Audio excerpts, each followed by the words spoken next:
Hi everyone, welcome to my channel, Tomorrow Revenge, where you can witness the power of women.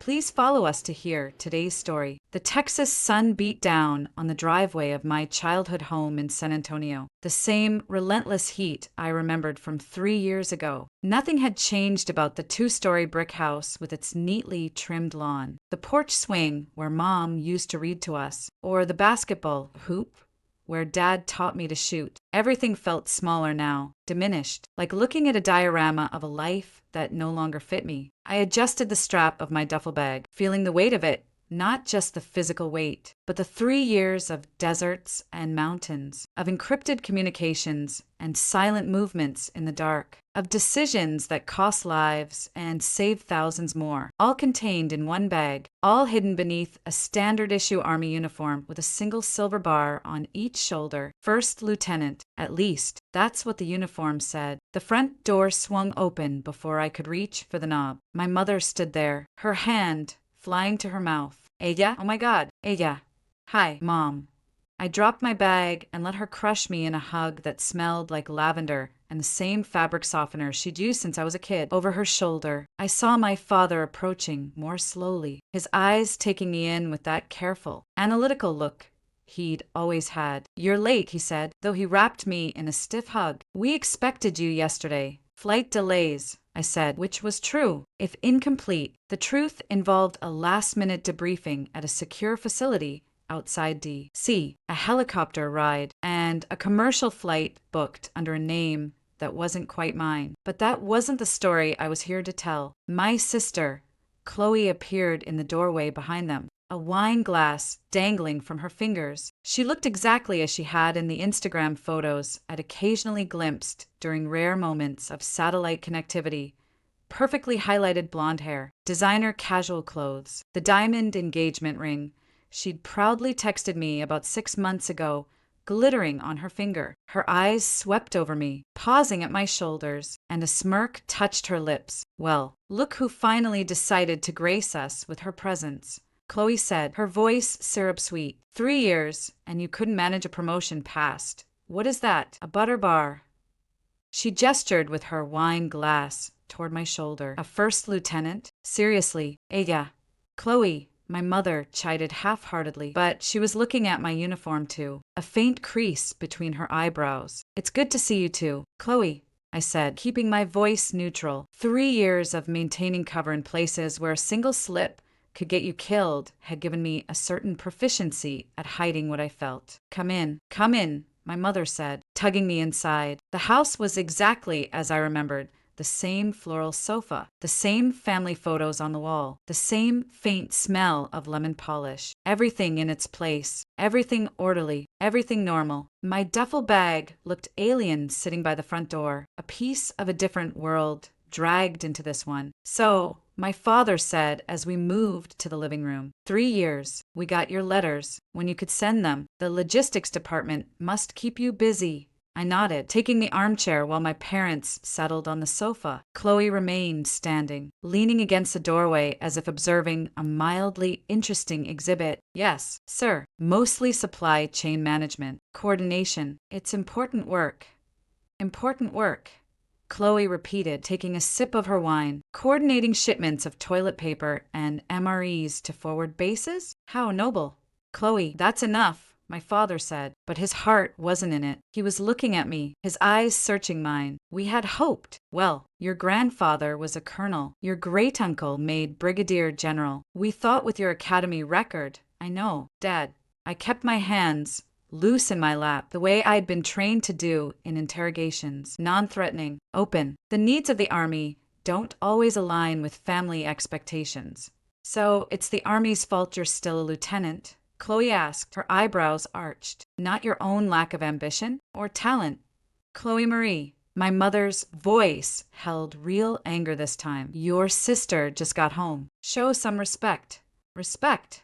Chloe laughed, a brittle sound. For what? For running off to play soldier for 3 years and coming back with nothing to show for it? Do you know what people have been saying? Asking me why my sister is still a junior officer while my fiancé made captain in the JAG Corps after 2 years? It's embarrassing The word hung in the air between us. Embarrassing. I thought of the mountains of Afghanistan, the dust of Syria, the safe houses in places that didn't exist on any public map. I thought of the men and women who had followed my orders, who had trusted me with their lives. I thought of the medals sitting in a locked box at a Pentagon office, classified above top secret, with citations that would never be read aloud. "I'm sorry you're embarrassed," I said quietly. "You should be."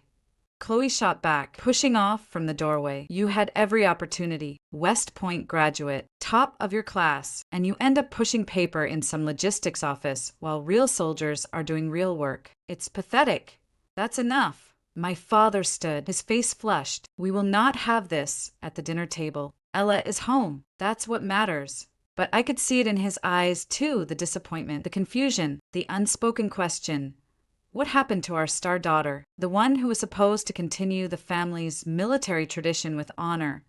Dinner was a strained affair. My mother had made my favorite chicken fried steak with cream gravy, mashed potatoes, green beans, cooked with bacon, comfort food from childhood. It tasted like ash in my mouth. "So," my father said as he passed the potatoes, "what are your plans now? Back to what was it? Fort Hood?" "I'm not sure yet, sir," I said. "I have some leave time. Then we'll see where the army needs me." "Still taking orders, I see." Chloe muttered around a bite of steak. "Chloe," my mother warned. "What?" "I'm just saying, maybe it's time to grow up. Yeah, get a real job. Use that expensive education for something besides counting rations. Michael's firm is hiring. I'm sure he could get you an interview. Something in administration. It's not glorious, but at least you'd be making real money." "I'm fine, Chloe," I said, my voice even, "but thank you for the concern." "I'm not concerned," she said, her eyes hard. "I'm mortified. Do you know the miller's daughter? She joined the Air Force same time as you went in. She's a major now. A major, and you're still a lieutenant. What did you do? Yeah? Screw up so badly they put you in timeout for 3 years. My hand tightened on my fork. I set it down carefully. "I did my job. That's all any soldier can do." "Some job," she snorted. 3 years, and you couldn't even make captain. Even Peter down the street made captain, and he's in the reserves. "Chloe, for God's sake," my father snapped. "Leave it alone." But she couldn't. I could see it in her face, the need to diminish me, to put me in my place. My little sister, who had always been in my shadow growing up, the less athletic one, the less disciplined one, the one who partied through college while I was at West Point. Now, for the first time, she had something over me. My failure. My lowly rank. "I'm just being realistic," Chloe said, spreading her hands. "I mean, look at her. 3 years. And she comes home with one duffel bag. No savings, no career progression, no husband, nothing. Meanwhile, I'm engaged to a captain. We're buying a house in Alamo Heights. Michael's on track for partner." She shook her head. A parody of sympathy. "I just worry about you. Yeah, what's going to become of you?" I met her eyes across the table. For a second, just a second, I let her see past the calm exterior. Let her see the thing that lurked beneath. The thing that had stared down warlords and terrorists. The thing that had made life and death decisions in the blink of an eye. The thing that had borne witness to horrors she couldn't imagine in her worst nightmares. Chloe's smile faltered. She looked away first. "I appreciate your concern," I said, my voice soft, "but I'm exactly where I need to be."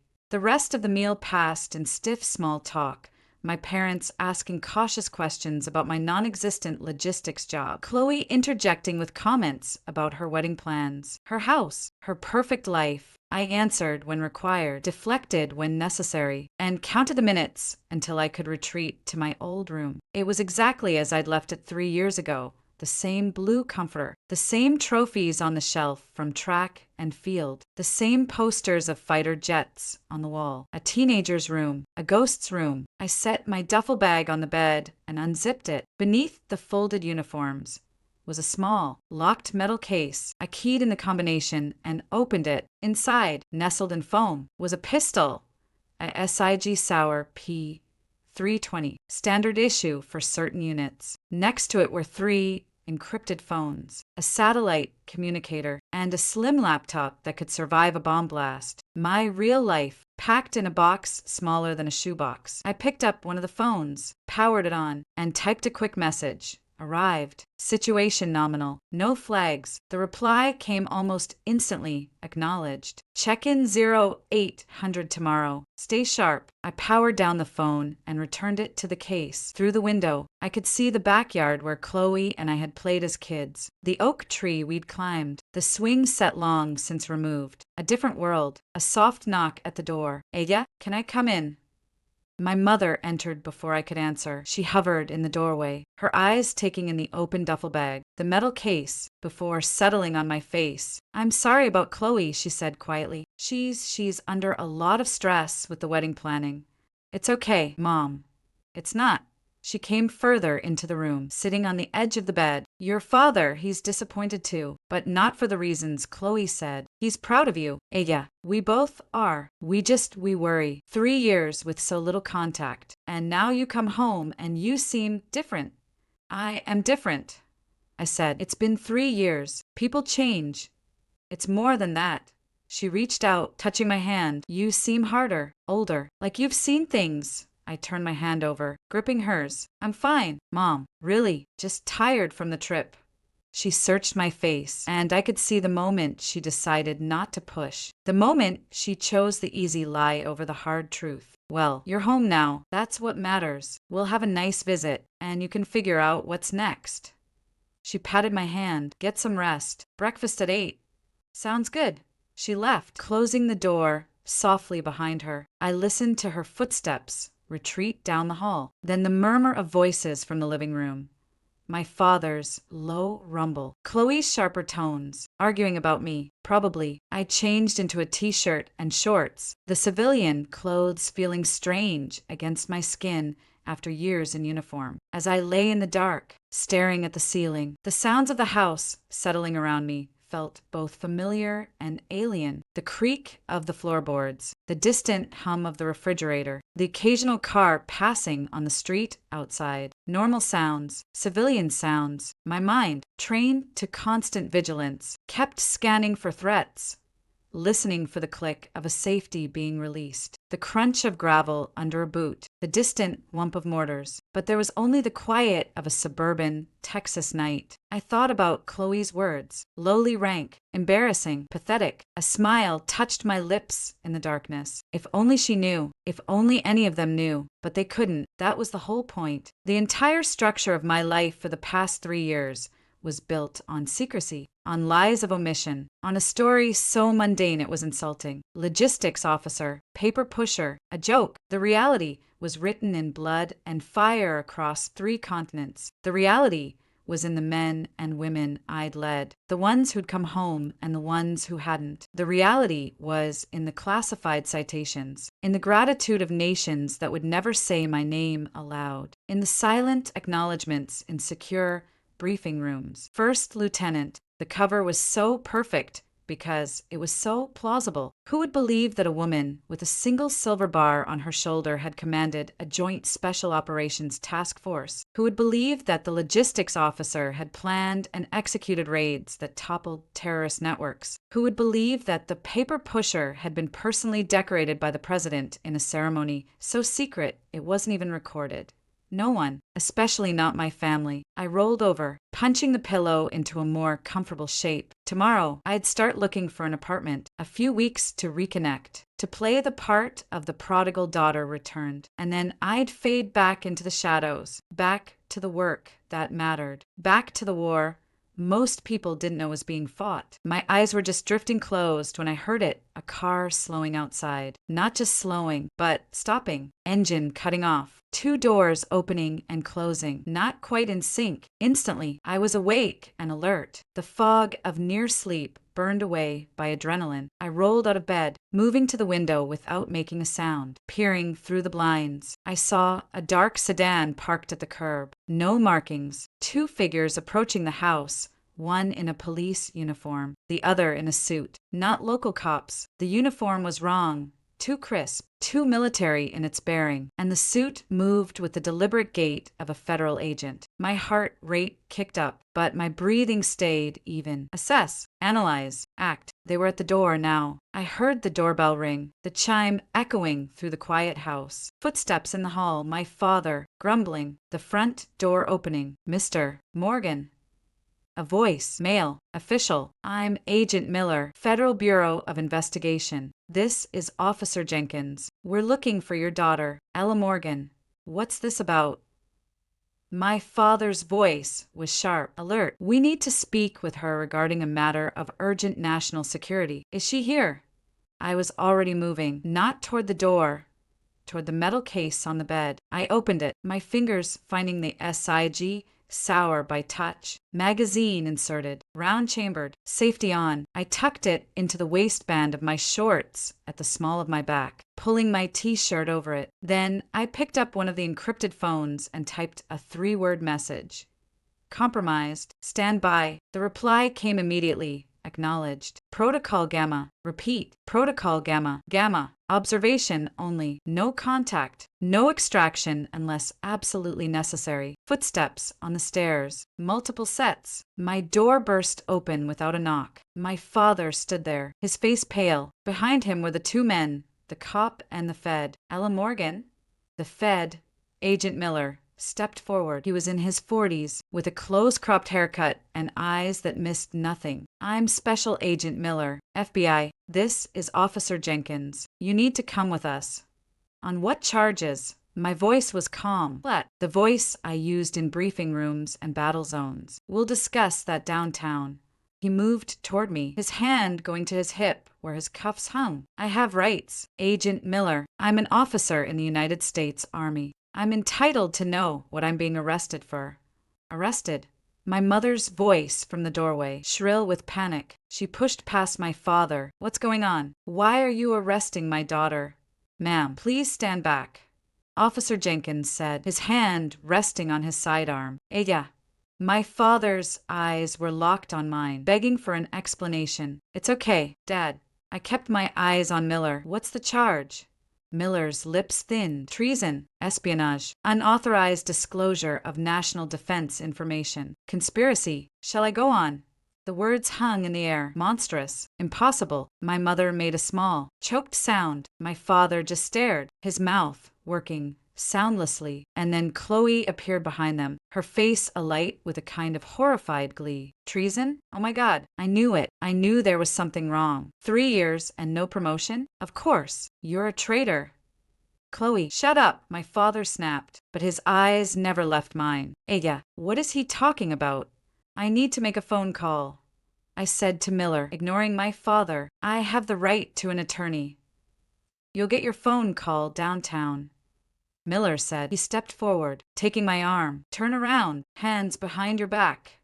I didn't resist. There was no point. Not here. Not with my family watching. I turned, offering my wrists. The cuffs clicked into place, cold and tight. Ella, no.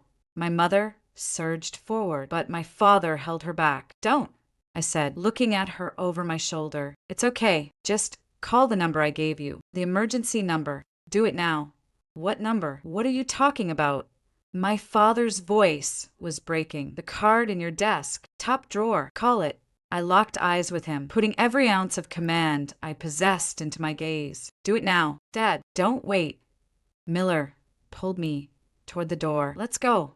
I went with him, my head high, the SIG sour, a cold weight against my spine. As we passed Chloe, she leaned in, her voice a venomous whisper. I always knew you were a disgrace to this family. Now everyone will know. I didn't look at her. I kept my eyes forward, my face expressionless, as Miller and Jenkins led me down the stairs, through the living room, and out the front door into the Texas night. Neighbors were on their porches, watching. Curtains twitched. I saw the faces, the phones held up, recording. The shame, the scandal, spreading through the neighborhood like a stain. Miller put a hand on my head, guiding me into the back of the sedan. Watch your head. The door slammed shut, locking automatically. Through the window, I saw my parents on the porch, my mother weeping into my father's shoulder, my father staring after the car with a look of utter devastation, and beside them, Chloe, with her arms crossed and a smile of triumphant vindication on her face. The car pulled away from the curb. Miller glanced back at me in the rearview mirror. Comfortable. I didn't answer. I was already running through scenarios, calculating outcomes, planning my next move. The arrest was a mistake, it had to be, or a setup. But by whom? And why now? You're in a world of trouble, Lieutenant, Miller said, turning onto the main road. But maybe we can work something out, if you're cooperative. I leaned my head back against the seat and closed my eyes. I want a lawyer. Miller snorted. Yeah, good luck with that. The car sped through the night, carrying me away from my childhood home, away from my family's disappointment, away from the simple, ordinary life I could never have, and toward what? I didn't yet know. But as the streets of San Antonio flashed by outside the window, one thing was certain.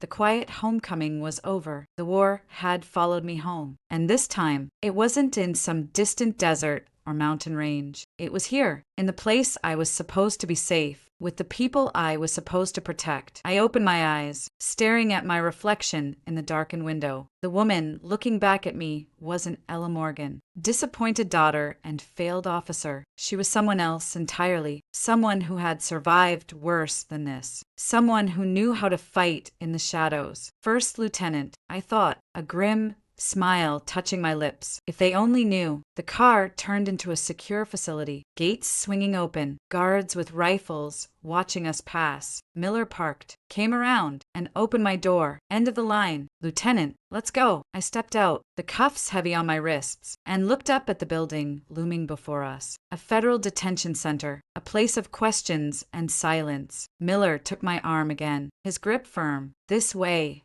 I went with him, my back straight, my head high, the pistol pressed against my spine. A secret, a promise. The game had changed. The board was set, and I was nobody's pawn. The detention center was a study in bureaucratic sterility. Fluorescent lights humming overhead, linoleum floors that smelled of antiseptic and despair, walls painted a shade of green that seemed designed to drain the hope from anyone who looked at it too long. Miller and Jenkins led me through a series of secure doors, each one buzzing and clanking shut behind us with finality. The other occupants of the facility, a handful of bleary-eyed men in orange jumpsuits, a crying woman being processed at a desk, barely glanced up. I was just another body being processed into the machine. Processing turned out to be a euphemism for systematic dehumanization. They took my fingerprints, my photograph, a stark mugshot that would no doubt be leaked to the press by morning. They took my uniform, my boots, my socks, even the simple hair tie from my wrist. They gave me in return a set of shapeless gray scrubs and paper-thin, slip-on shoes. The female guard who performed the strip search was impersonal, thorough, and utterly uninterested in my protest that I was a commissioned officer. Everyone's someone in here. Honey, she said, her voice bored. Arms up, turn around, bend and cough.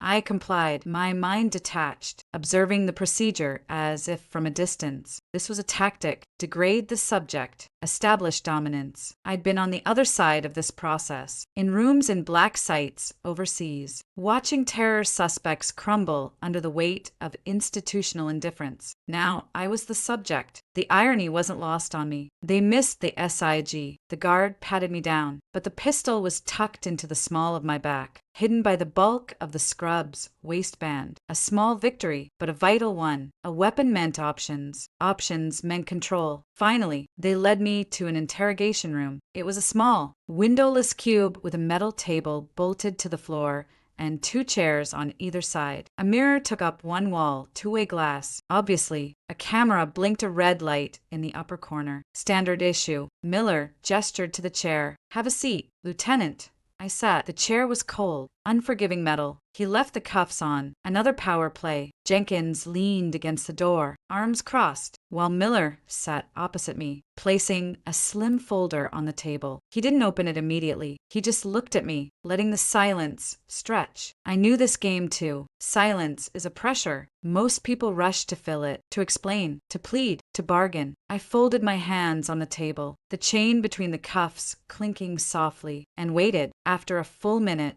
Miller sighed, as if disappointed. No questions, Lieutenant Morgan. No demands to know what's happening. No tearful declarations of innocence. I invoked my right to counsel. Agent Miller, I said, my voice calm. I have nothing to say until my attorney is present. He smiled, a thin, humorless stretch of lips. See, that's the thing. The charges you're facing? Treason, espionage. Those aren't regular criminal charges. They fall under the Espionage Act. Certain procedures are different. Certain rights are interpreted differently. A chill that had nothing to do with the room's temperature crept down my spine. He was laying the groundwork, suggesting that the rules didn't apply. A classic interrogation technique. Isolate the subject. Make them feel the system is not just against them, but that the system itself has been suspended. The Uniform Code of Military Justice guarantees me the right to counsel, I said, not breaking his gaze. As does the Constitution. I'm an active duty officer. I know my rights. Are you? Miller asked, opening the folder at last. He pulled out a sheet of paper, slid it across the table. It was a copy of a Department of Defense form, a DD-214, a certificate of release or discharge from active duty. My name was on it. It listed my rank as first lieutenant, my character of service, under honorable conditions. The effective date of discharge yesterday. I stared at it, the cold in my spine spreading. This was a forgery, a damn good one, but a forgery. I had not been discharged. My status was complicated. I fell under a special operations contingency category. My service record partitioned, accessible only with specific, compartmentalized clearances. This paperwork was meant to isolate me, to cut me off from the military justice system and dump me into the federal one, where the rules were murkier and the stakes were public execution. As of 0800 yesterday, you were a civilian, Ms. Morgan, Miller said, emphasizing the Ms. A civilian arrested on suspicion of transmitting classified national defense information to a foreign adversary. So you'll forgive me if I don't salute. I kept my face a mask. That document is fraudulent. Says every perp who ever got caught. He pulled out another sheet, a grainy printout of what looked like a financial transaction record. Let's start with something simple. Offshore account, number ending in 4487, registered in the Cayman Islands. A series of deposits over the past 18 months, totaling just over $2 million, traceable to a shell corporation that our financial crimes unit has linked to a known intelligence front for the SVR. He looked up. That's Russian foreign intelligence. In case you're wondering, I'm familiar with the SVR, I said flatly. I have no offshore accounts. Of course you don't. He pulled out another photo. It was a surveillance shot, taken from a distance with a telephoto lens. It showed a man and a woman meeting at an outdoor cafe in what looked like Eastern Europe. The woman had her back to the camera, but she had my build, my hair color and style. The man was facing partly forward, mid-40s, sharp features, a scar above his eyebrow. I knew him. His name was Alexander Varnon. He was a facilitator for a Wagner-linked arms network. I'd been tasked with surveilling him in Istanbul 14 months ago. The mission code name was Midnight Protocol, Istanbul.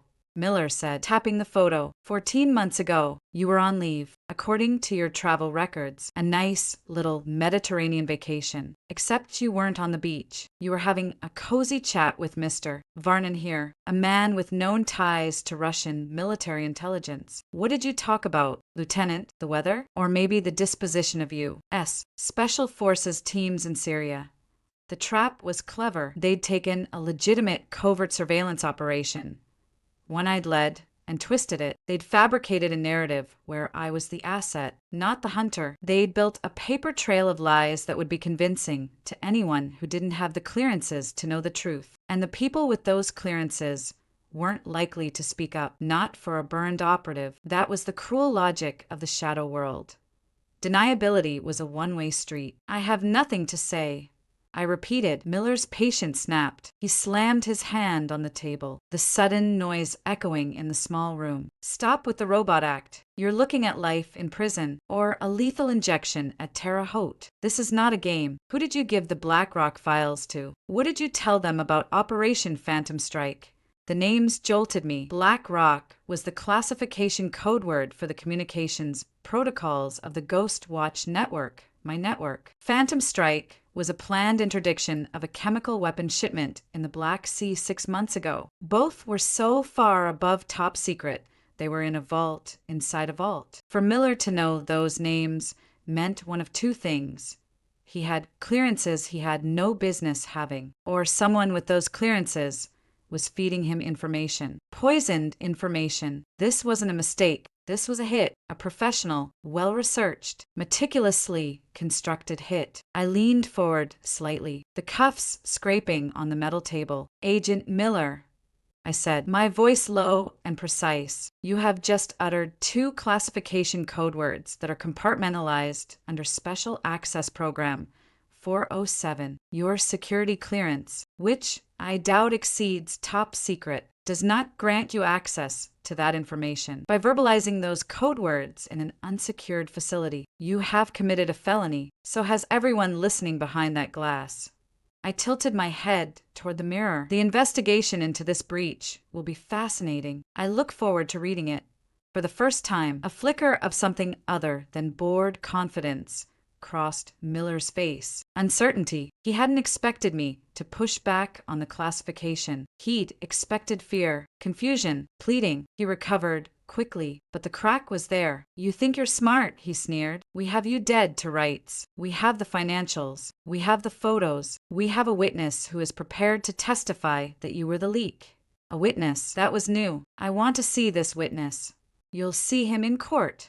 He leaned back, regaining his composure. Here's what's going to happen. You're going to be held as a flight risk and a threat to national security. No bail. You'll be arraigned tomorrow. The U.S. attorney is already preparing the indictment. It's going to be a media circus. Your family, well, I doubt they'll be sending care packages. He stood up, gathering his papers. Think about it, Lieutenant. The only way this ends without you spending the rest of your life in a concrete box is if you cooperate. Give us names, give us details, help us clean up the mess you made. He walked to the door. Jenkins opened it for him. Miller paused in the doorway, looking back. One more thing. We picked up your father too, for obstruction. He was trying to make a call on your behalf to a number that traces back to a prepaid burner. Looked pretty suspicious. The mask almost cracked. A red haze of rage clouded the edges of my vision. They brought my father into this. My calm, law-abiding, retired accountant father. They were using him as leverage. I forced the anger down, locking it away in the same iron box where I kept everything else. My father knows nothing. Let him go. That's up to you. Miller said softly. Think about who you want to protect. Aya, your country or your family?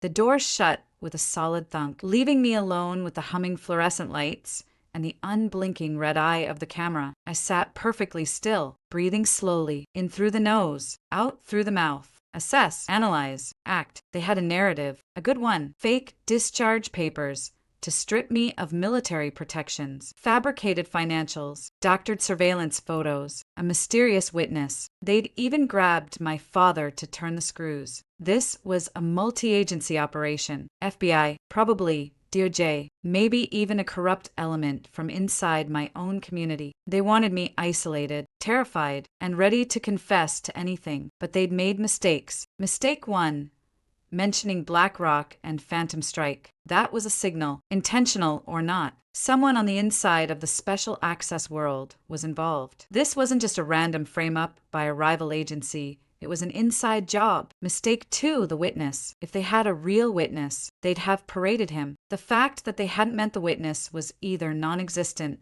or not yet ready. It was a bluff. Mistake 3, they'd left me armed. A huge, glaring, potentially fatal mistake. It meant they were either supremely arrogant or they wanted me to have the option. A setup within a setup? A provocation? If I used the gun, it would confirm their narrative.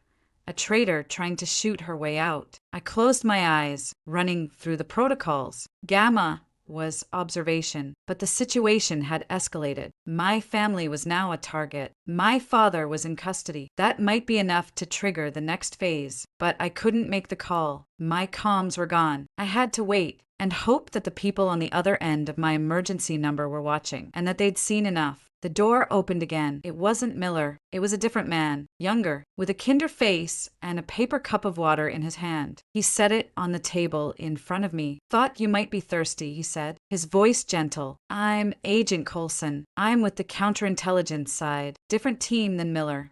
He pulled out the chair and sat, moving slowly, non-threateningly. "Good cop, right on schedule. Miller's a bulldog." Coulson continued, sighing, "Sees everything in black and white. I like to think there are shades of gray." He pushed the water toward me. "Look, Ella, can I call you Ella? I've read your file. West Point, top of your class, decorated in Afghanistan. Something doesn't add up. A soldier like you doesn't just turn. There's always a reason. Pressure, blackmail, money troubles." He leaned forward, his expression earnest. "Help me understand. Maybe we can mitigate the damage. Maybe we can cut a deal that doesn't leave you in a cage for 50 years. I looked at the water. I was parched, but I didn't touch it. "I want a lawyer. I have nothing to say to you, Agent Coulson." He nodded, as if he'd expected that. "I get it. Trust is hard, but the clock is ticking. The U.S. attorney is chomping at the bit. The press has already gotten a tip. By morning, your face is going to be on every news channel in the country. West Point grad, Army lieutenant, arrested as Russian spy. Your life, as you know it, is over." He paused, letting that sink in. "Unless you help us, give us something, a name, a contact, something to show you're willing to play ball." I stayed silent, staring at a point on the wall behind his head. He sighed again, standing up. "The offer won't last forever. Think about your family. Aya, your dad is in a holding cell down the hall. He's scared. He doesn't understand what's happening. Your mom is at home, probably getting hounded by reporters. Your sister," he let the word trail off, shaking his head. "It doesn't have to be like this. You have the power to stop it."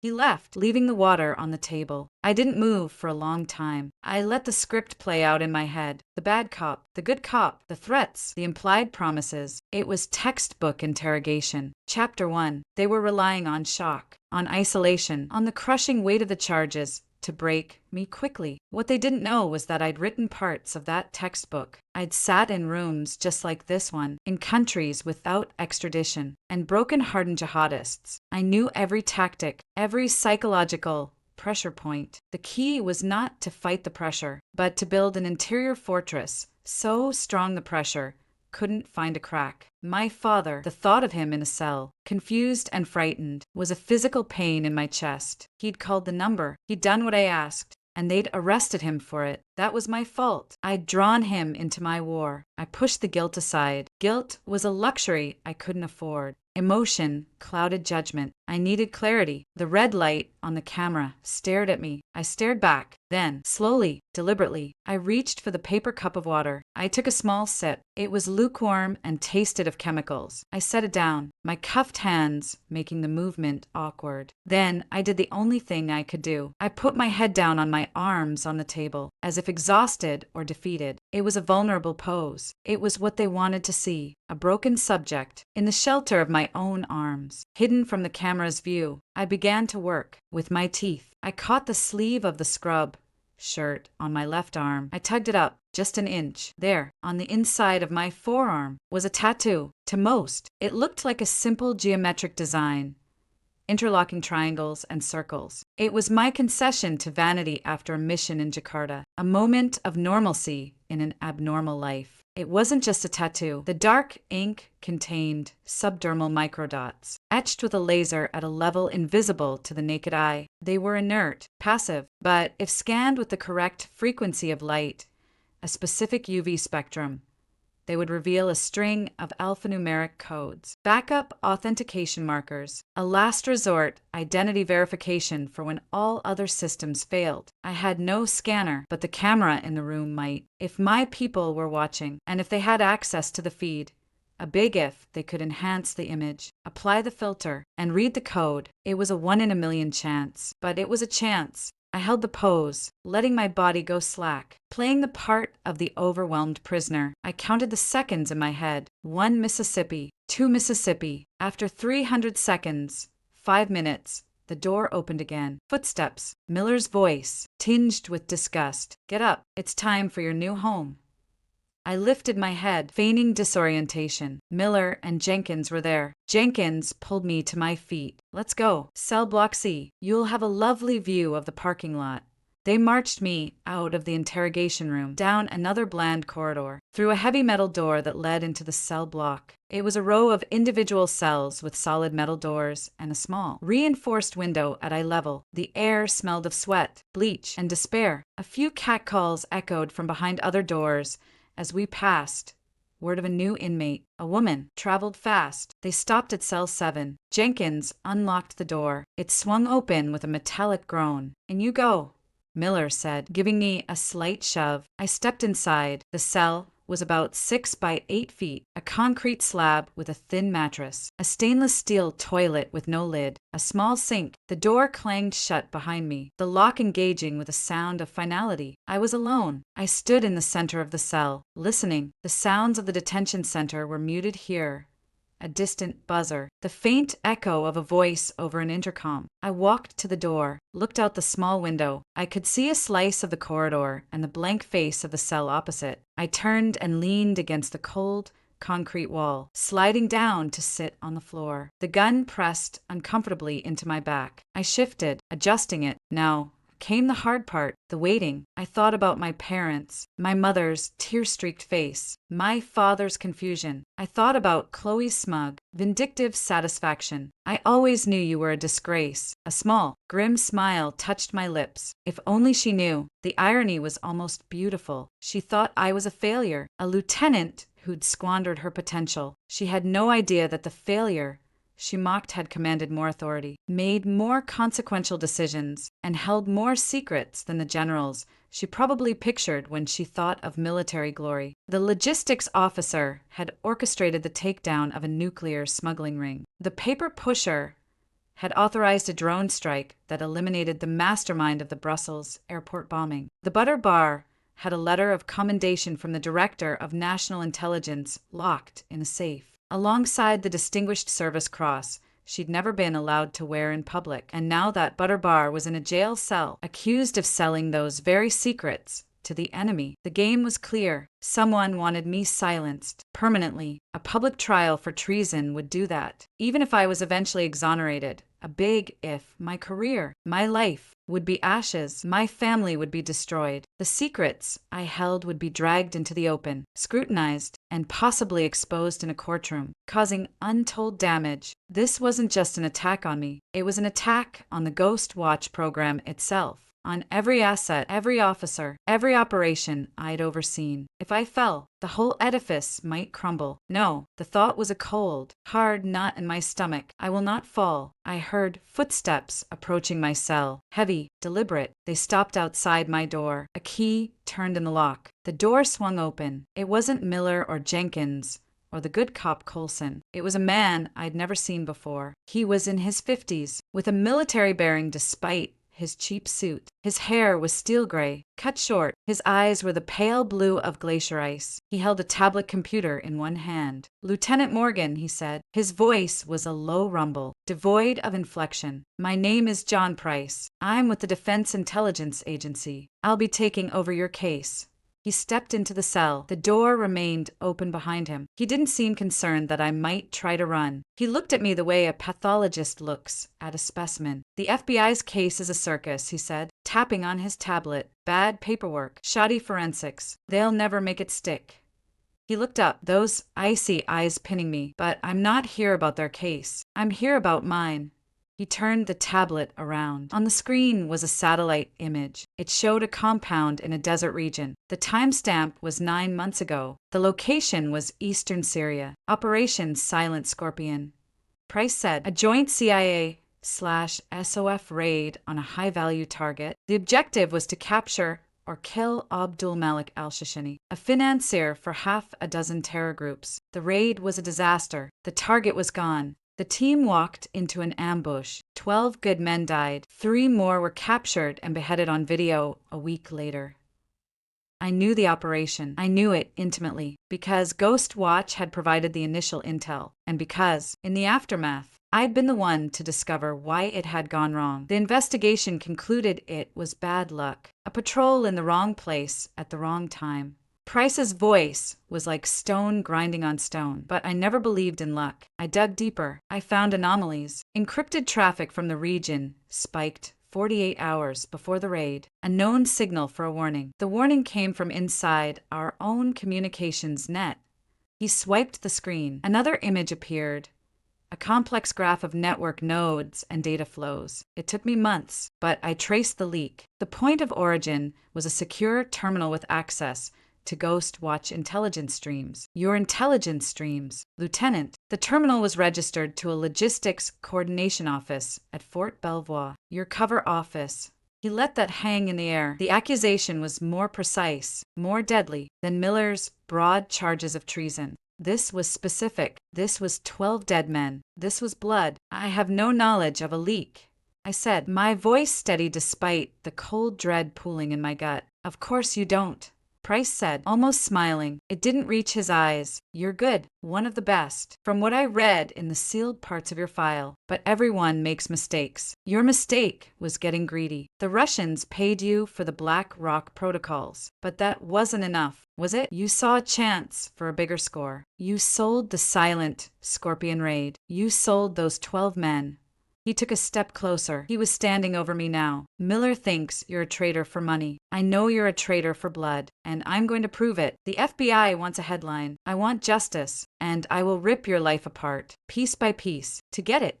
He leaned down, so his face was inches from mine. I could smell his coffee breath. See the faint scar along his jawline. You think you're protected? You think your Ghost Watch handlers are going to swoop in and save you? They've already cut you loose. You're a liability, a burned asset. You're alone in this cell, and you're going to die in a prison, forgotten by everyone except the families of the men you murdered.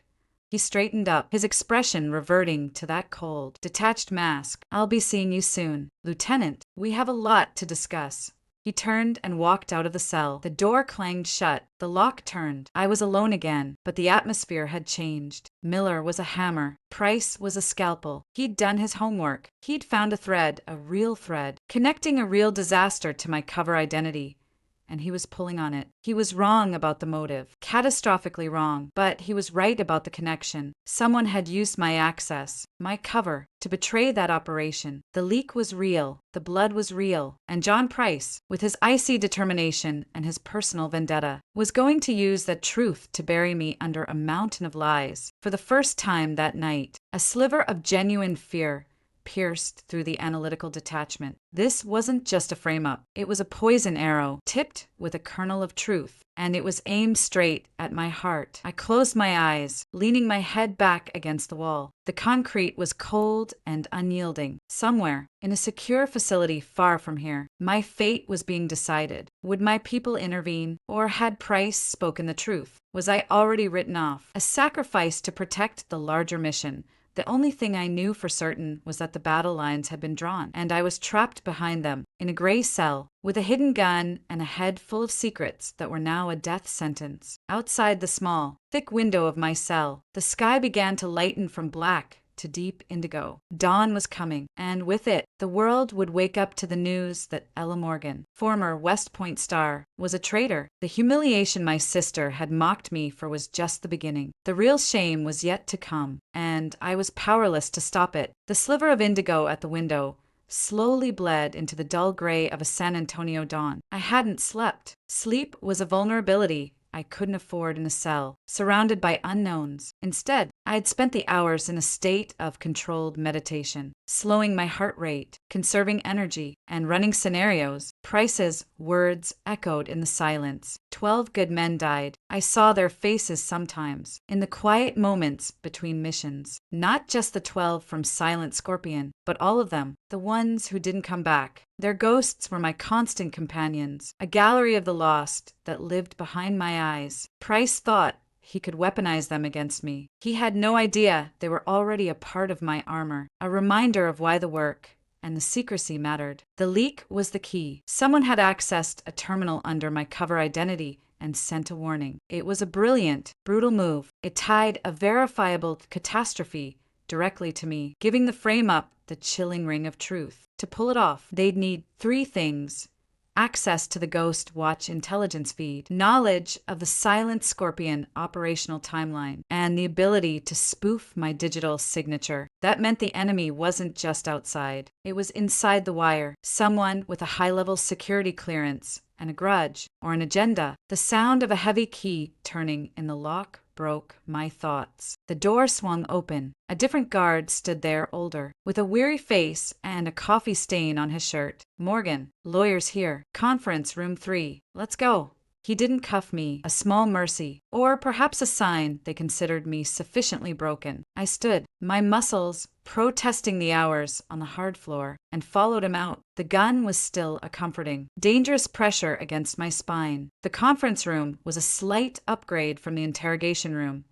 A slightly larger cube with a cheap wooden table and 4 chairs. A man was already seated, his back to the door, looking out the room's lone, wire-reinforced window. He turned as I entered. He was in his late 30s, with tousled brown hair that needed a cut and a suit that had seen better days. His tie was slightly askew. He looked like he'd slept in his car. He stood, offering a hand that I didn't take. "Ella Morgan, David Ferris, I've been appointed as your counsel."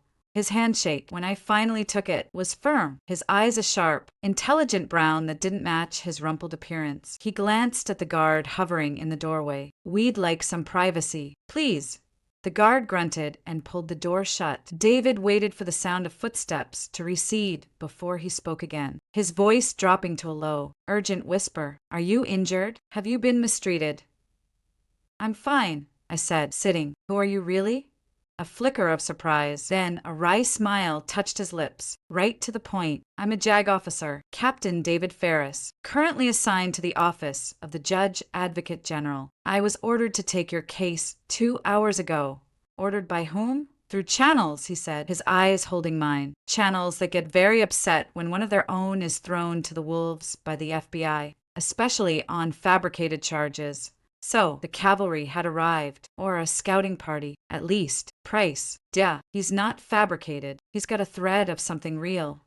David's expression turned grim. He opened a battered leather satchel and pulled out a file. "John Price, Defense Intelligence Agency. Counterintelligence, field activity. He's a true believer. Lost a nephew in Silent Scorpion. He's been on a one-man crusade for 9 months. He thinks the official investigation was a cover-up, and he thinks you're the linchpin." "I didn't betray that up," I said, the words coming out harder than I intended. "I know," David said simply. He pulled a document from the file and slid it across. It was a single sheet, stamped "Top Secret /SEI" in bold red letters. It was a routing slip for a Ghost Watch intelligence digest, dated 3 days before the Silent Scorpion raid. The intended recipient field was blank. The point of origin signature was an electronic string that matched my access key. At the bottom, in the comments section, was a set of map coordinates and a time. The coordinates for the ambush site. "This is the forgery," David said, tapping the paper. "It's good, very good. The electronic signature is a perfect match. The routing protocols are correct, but it's a fake." "How do you know?" "Because the real digest from that day was about troop movements in Kunduz, not Syria. And because the terminal that generated this," he pulled out another sheet, a log file, "was physically located in the basement of the Pentagon. It was logged as undergoing maintenance the whole week. It was powered down. It couldn't have sent anything." Hope, cold and fragile, stirred in my chest. "So you can prove it's a fake?" "I can," he said, gathering the papers back into the file. "We can, but not in a federal court. Not yet, the moment we introduce this as evidence. We have to disclose how we know it's a fake. That means disclosing the existence of Ghost Watch, the nature of your real role, and the fact that a Pentagon terminal was spoofed in a way that implies a massive, ongoing security breach at the highest levels. The Department of Defense will never allow it. Not to save one operative." The fragile hope curdled. "So I'm still the fall guy." "For now," David said, "but Price doesn't know we know about the terminal log. He thinks his fabricated evidence is airtight. He's going to present it at your arraignment. Demand you be held without bail as a flight risk and a continuing threat to national security. The judge will grant it. The press will have a field day. You'll be transferred to a federal supermax facility to await trial. And in there, anything could happen. An accident, a suicide, the case conveniently closed. He was laying out the battlefield, and it was a killing field. So what's the play? The play, David said, leaning forward, is jurisdictional warfare. The FBI arrested a civilian named Ella Morgan, based on fraudulent discharge papers. But you're not a civilian. You are Major General Ella Morgan, United States Army, commanding officer of Joint Special Operations, Task Force, Ghost Watch, and your status is active duty, classified SAP. The military has primacy here. We're going to fight like hell to get the case moved to a military tribunal. A general, the word hung in the air between us. The secret I'd carried for 3 years. The truth hidden beneath the lie of the single silver bar. David Ferris knew, which meant someone high up had read him in. The game was in motion. Will it work? I asked. It's a Hail Mary, he admitted. The FBI and DOJ will scream bloody murder. They'll claim we're trying to bury the case to cover up our own embarrassment. The political pressure will be immense. But he met my eyes. We have a card to play, a big one, but we have to time it perfectly. Until then, you have to stay in character. The humiliated lieutenant, the disgraced officer. You cannot react. You cannot break cover. Not even when they drag your family through the mud. Not even when Price shoves those pictures of dead soldiers in your face. Do you understand? I understood. It was the hardest mission brief I'd ever received. Stand there and take it. Let them call you a traitor. Let your family believe it. Let the world believe it. And wait for a signal that might never come. What about my father?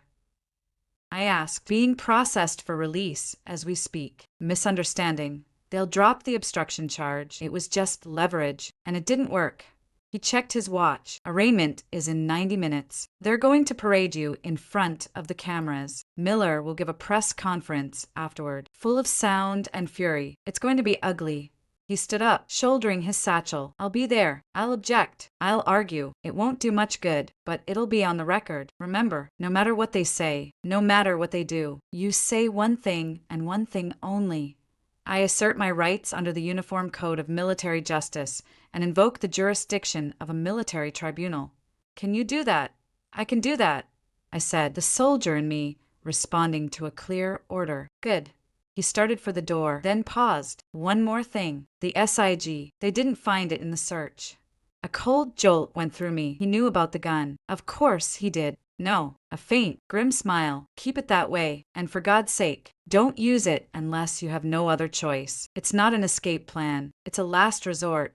He left, and the guard returned to lead me back to my cell. The 90 minutes passed with glacial slowness. I was given a stale breakfast sandwich I didn't eat. I was allowed to use the sink to splash water on my face. The gray scrubs were exchanged for an orange jumpsuit that was too large and smelled of industrial detergent. The final humiliation. Finally, the time came. 2 U.S. Marshals, not jail guards, arrived to collect me. They were all business, efficient and impersonal. They cuffed my hands in front of me this time, attached a chain to a belt around my waist, and shackled my ankles, leaving just enough slack to shuffle. The metal was cold and heavy. Let's go, one of them said. They led me out of the cell block, through a maze of corridors, and into a secure elevator. We descended. The elevator doors opened into a subterranean garage. A fortified prisoner transport van was waiting, its engine idling. The morning air was cool and damp, a shocking contrast to the stale atmosphere of the jail. They helped me,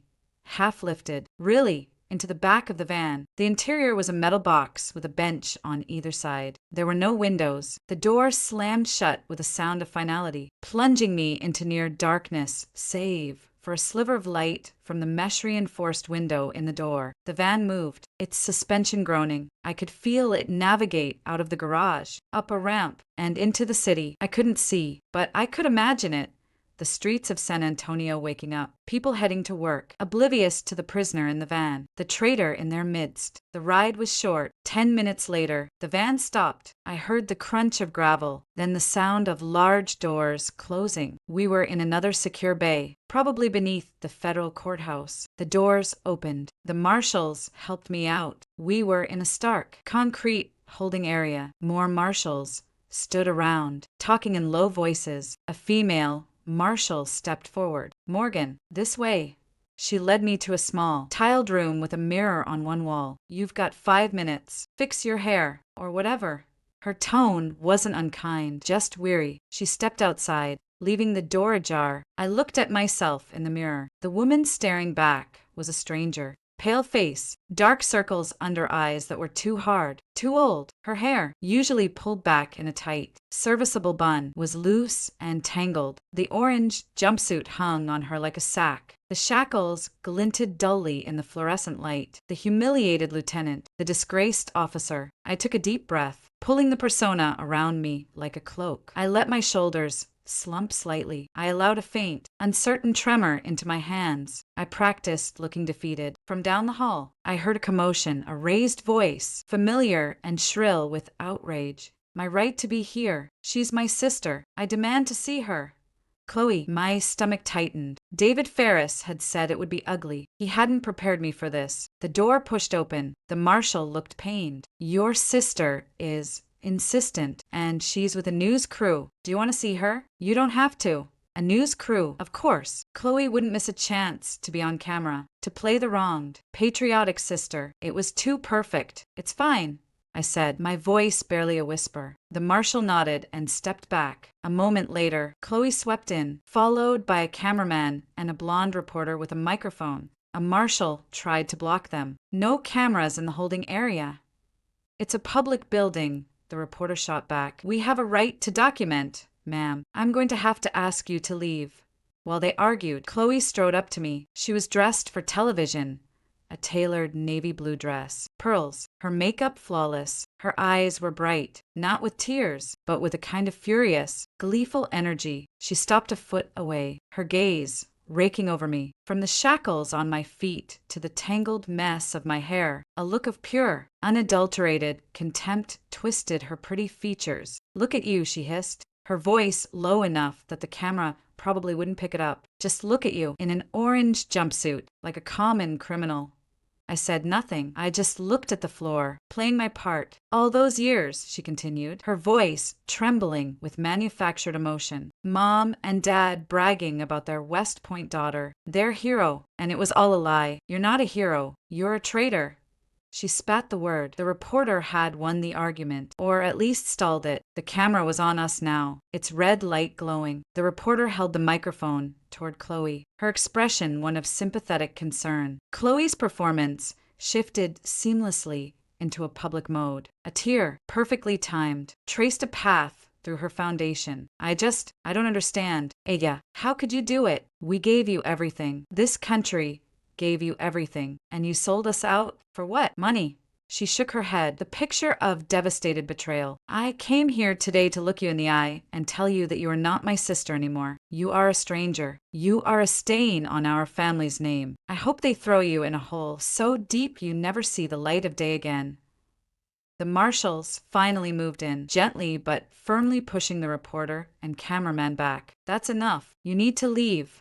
Chloe let them guide her out, but not before throwing one last, triumphant glance over her shoulder at me. The look said, clearer than any words, "I win." The door shut, cutting off the sound of the reporter trying to get a final comment. The female marshal looked at me, her expression a mixture of pity and professional detachment. "You okay?" I nodded, not trusting myself to speak. The fury was a white-hot coal in my chest. I wanted to scream. I wanted to tear the shackles from the wall and explain to Chloe, in very clear terms, exactly what I had been doing for the past 3 years. I wanted to see the smug certainty wiped from her face, but I didn't. I held onto the image David Ferris had given me, Major General Ella Morgan. I held onto the mission. Stay in character. "It's time," the marshal said. They formed up around me. 2 in front, 2 behind. and led me out of the holding area, down a corridor, and to a heavy metal door. One of them radioed ahead. "Package is ready for delivery." The door buzzed open. We stepped into the back of a bustling courtroom. It was smaller than I had expected, all dark wood and green leather. The gallery was packed. I saw my parents immediately, huddled together in the front row. My mother's face was swollen from crying. My father looked 10 years older, his arm around her shoulders, his eyes hollow. They looked at me, and the pain in their faces was a physical blow. Next to them, looking stern and important, was Chloe. She had a protective, possessive arm around our mother, the loyal daughter, comforting her parents in their hour of need. There were other faces I recognized, neighbors, family friends, and there were strangers, dozens of them, and a bank of cameras at the back of the room, their lenses pointed at me like guns. The marshals led me to a table at the front. David Ferris was already there, standing, a stack of papers in front of him. He gave me a slight, almost imperceptible nod. At the other table sat a team of 3 prosecutors. In the middle was a woman in a severe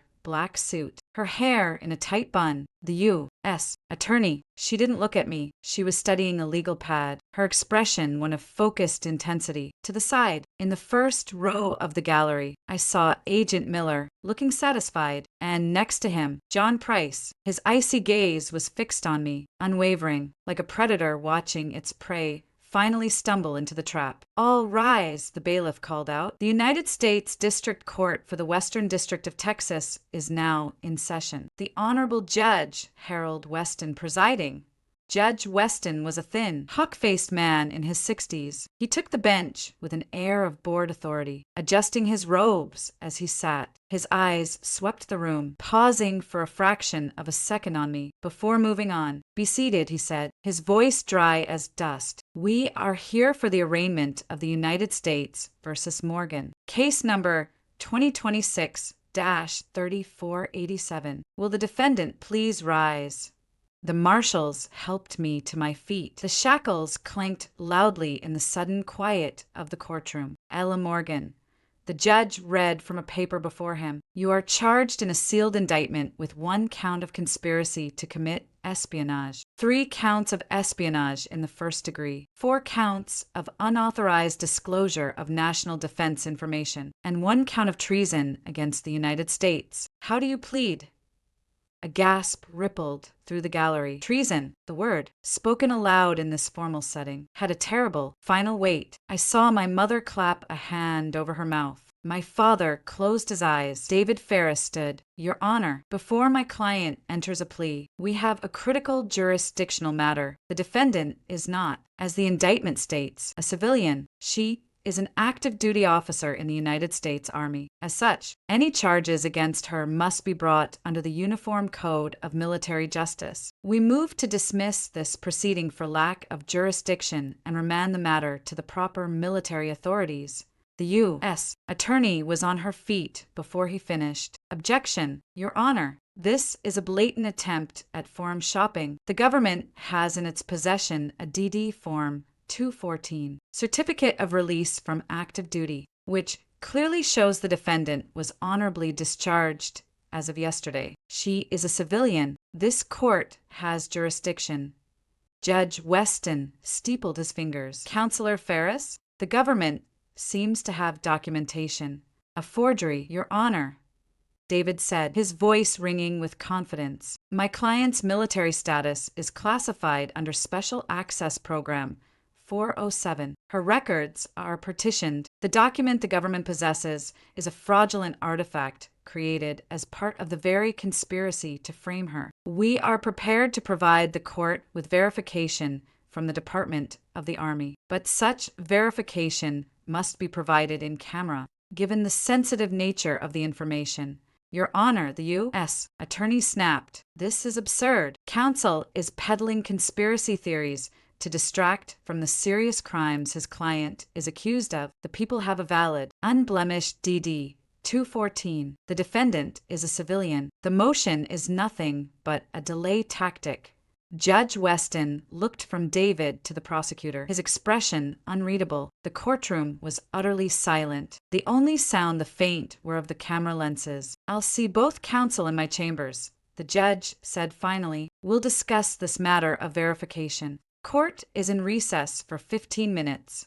He banged his gavel. The marshals immediately took my arms, turning me to lead me out. As I shuffled toward the door, I caught Chloe's eye. She was smiling, a small, cruel curve of her lips. She thought David's move was a desperate, pathetic trick. She thought I was done. I let my gaze drop, playing the defeated prisoner once more. But as they led me back to the holding cell, the white-hot coal of fury in my chest had been joined by something else. A cold, sharp sliver of hope. The battle had been joined. David Ferris had thrown the first punch. It was a long shot, a Hail Mary, as he'd said, but it was a shot. Back in the holding cell, I waited. The 15 minutes stretched to 20, then 30. The marshal brought me a paper cup of water. I drank it slowly, the tepid water doing nothing to ease the dryness in my throat. Finally, the door opened. David Ferris stood there. His face was grim, his tie even more askew. He stepped in and closed the door behind him. "Well,"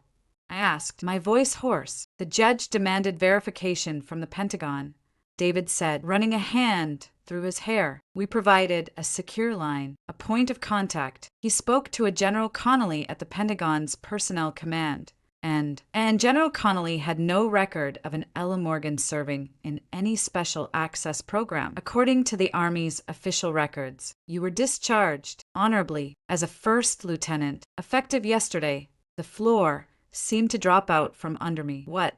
They got to him," David said, his voice low and furious. "Or they got to the records, or the verification request was routed to the wrong person. I don't know, but the judge has his verification. He considers the matter closed. Jurisdiction is with this court." The Hail Mary had been intercepted. The cold sliver of hope turned to ice in my veins. "What now?" I asked. "Now," David said, his eyes full of a grim resolve. "We fight. We plead not guilty. We demand a speedy trial. We subpoena every piece of evidence. We pick apart their forensic analysis. And we hope to God that our big card arrives before they can bury us." He leaned closer. "The arraignment is back on in 5 minutes. The judge is going to deny bail. You're going to be remanded to federal custody pending trial. It's going to happen. Do not react. Do you understand me? No matter what they say." I nodded, the motion feeling mechanical. "When we get back in there," David said, his hand on the doorknob, "you're going to look at your parents, and you're going to look at your sister, and you're going to remember that they are watching a performance. The performance of a lifetime. The fate of more than just you depends on you selling it."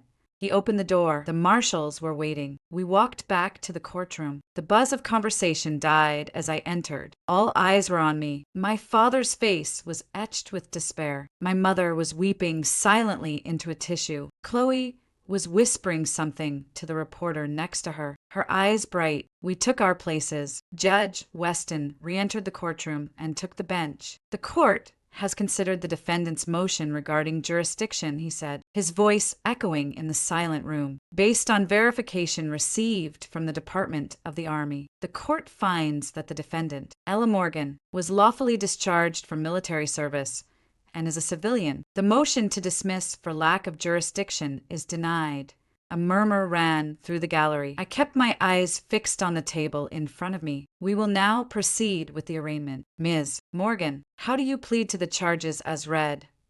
David Ferris touched my arm. I stood, the shackles heavy. I took a breath. I thought of the 12 men from Silent Scorpion. I thought of the secrets I carried. I thought of David's words.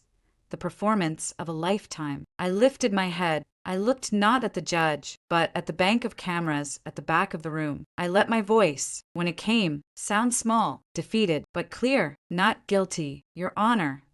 Another murmur, louder this time. The judge nodded. "The court enters a plea of not guilty on all counts. We will now consider the matter of bail."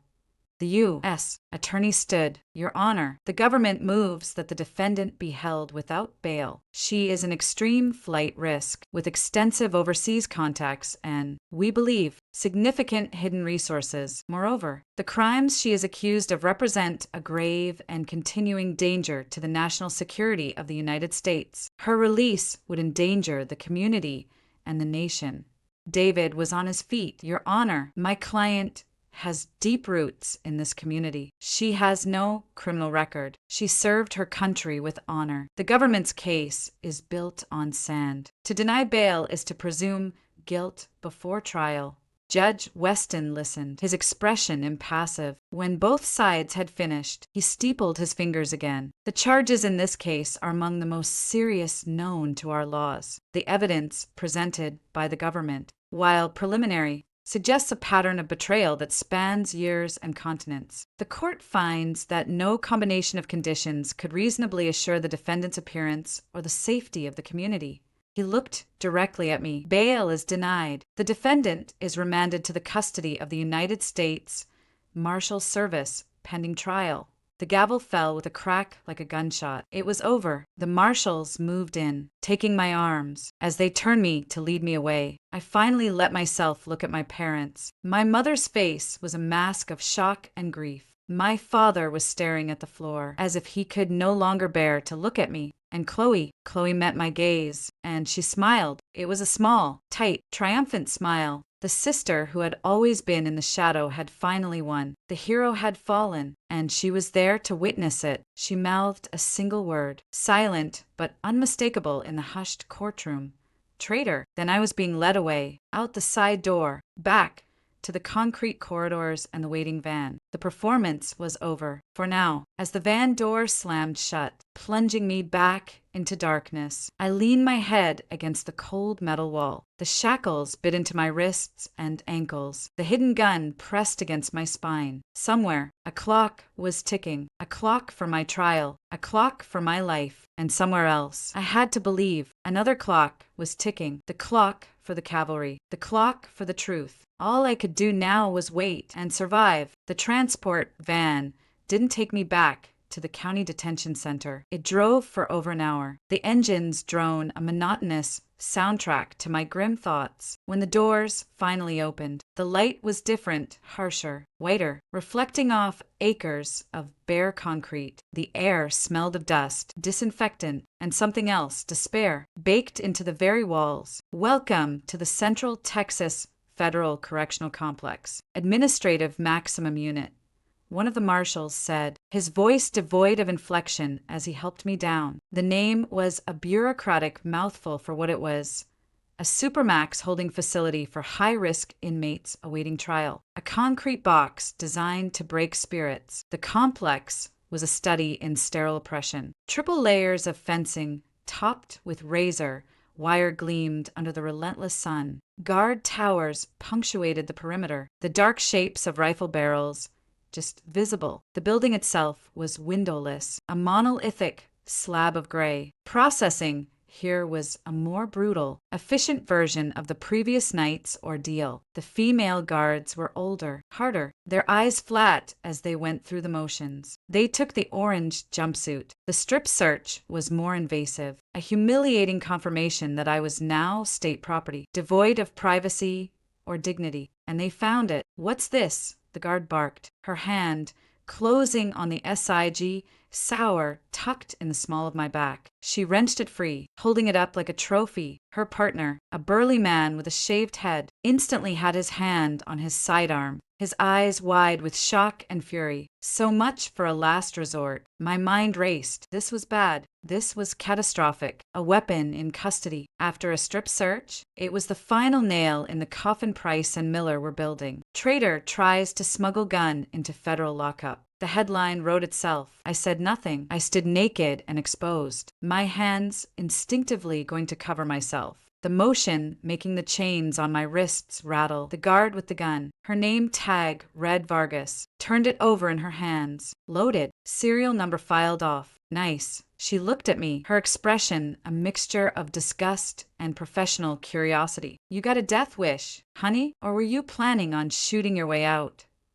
Her partner, Henderson, was on his radio. Control, we have a code black in processing. Inmate Morgan was in possession of a concealed firearm. I repeat, a concealed firearm, requesting Lieutenant Price and the on-duty SA. Price, of course, he'd be here. This was probably his doing a final test, a provocation. Leave the gun, see if I'd use it, and when I didn't, use its discovery as the ultimate proof of my guilt and danger. They didn't give me clothes. They left me standing there, shivering in the cold air of the processing room for 20 minutes. Finally, the door buzzed open. John Price entered, followed by a severe-looking woman in a dark pantsuit, the special agent in charge of the facility. Presumably, Price's icy gaze went from the gun on the table to me. A faint, cold smile touched his lips. Well, he said, picking up the SIG. A parting gift from your Russian friends? Or were you hoping for a more dramatic exit than a lethal injection?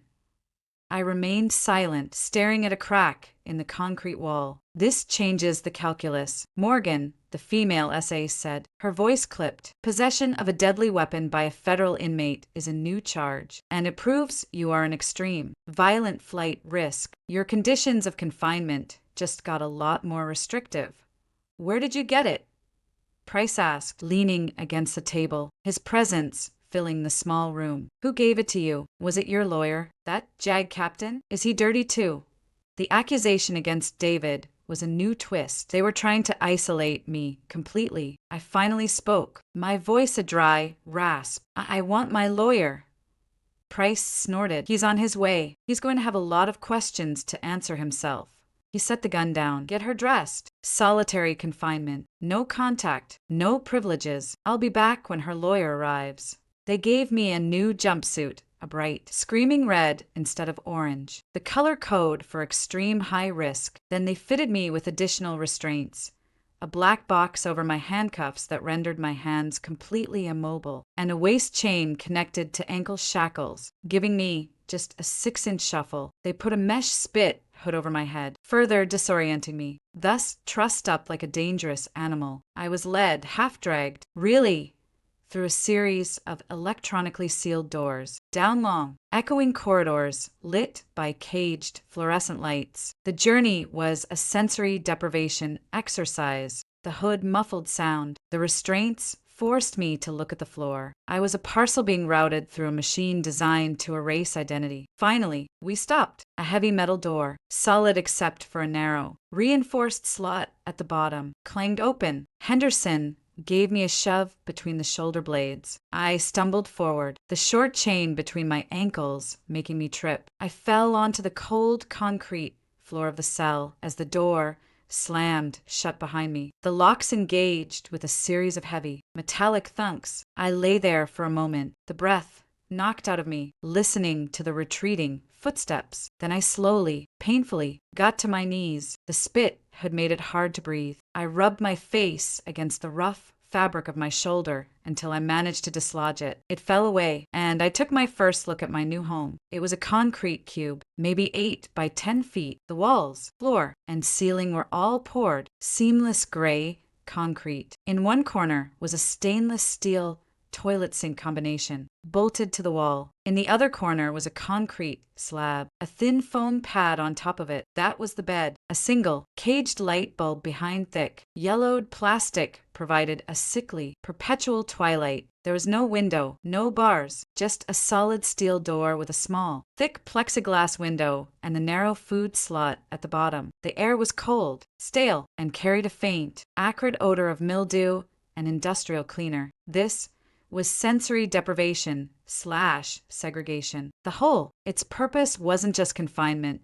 It was psychological demolition. Humans are social creatures. We need light, sound, interaction, a sense of time. This room was designed to strip all that away, to reduce a person to raw, screaming nerves. I shuffled to the slab and sat down. The foam pad offered no cushion. I leaned back against the cold wall, the restraints digging into my wrists and waist. The silence was absolute, a physical pressure on my eardrums. After a while, I could hear the blood rushing in my head, the beat of my own heart. This is the plan, I told myself, clinging to the thought like a lifeline. They break you down here. They make you crave any human contact. Even if it's an interrogator, then they come, and you tell them anything they want to hear just to make the silence stop. I closed my eyes. I began the breathing exercises. In for 4, hold for 7, out for 8, slow the heart rate, conserve energy. I visualized the procedures for isolation resistance, maintain mental discipline, establish a routine, exercise, use memory. I stood up as much as the shackles allowed. I began to do isometric exercises, pressing my palms together, tensing and releasing muscle groups. It was hard with the restraints, but movement was life. I counted the repetitions, 100, 200, time lost all meaning. Was it an hour later? 2. The only interruption was the food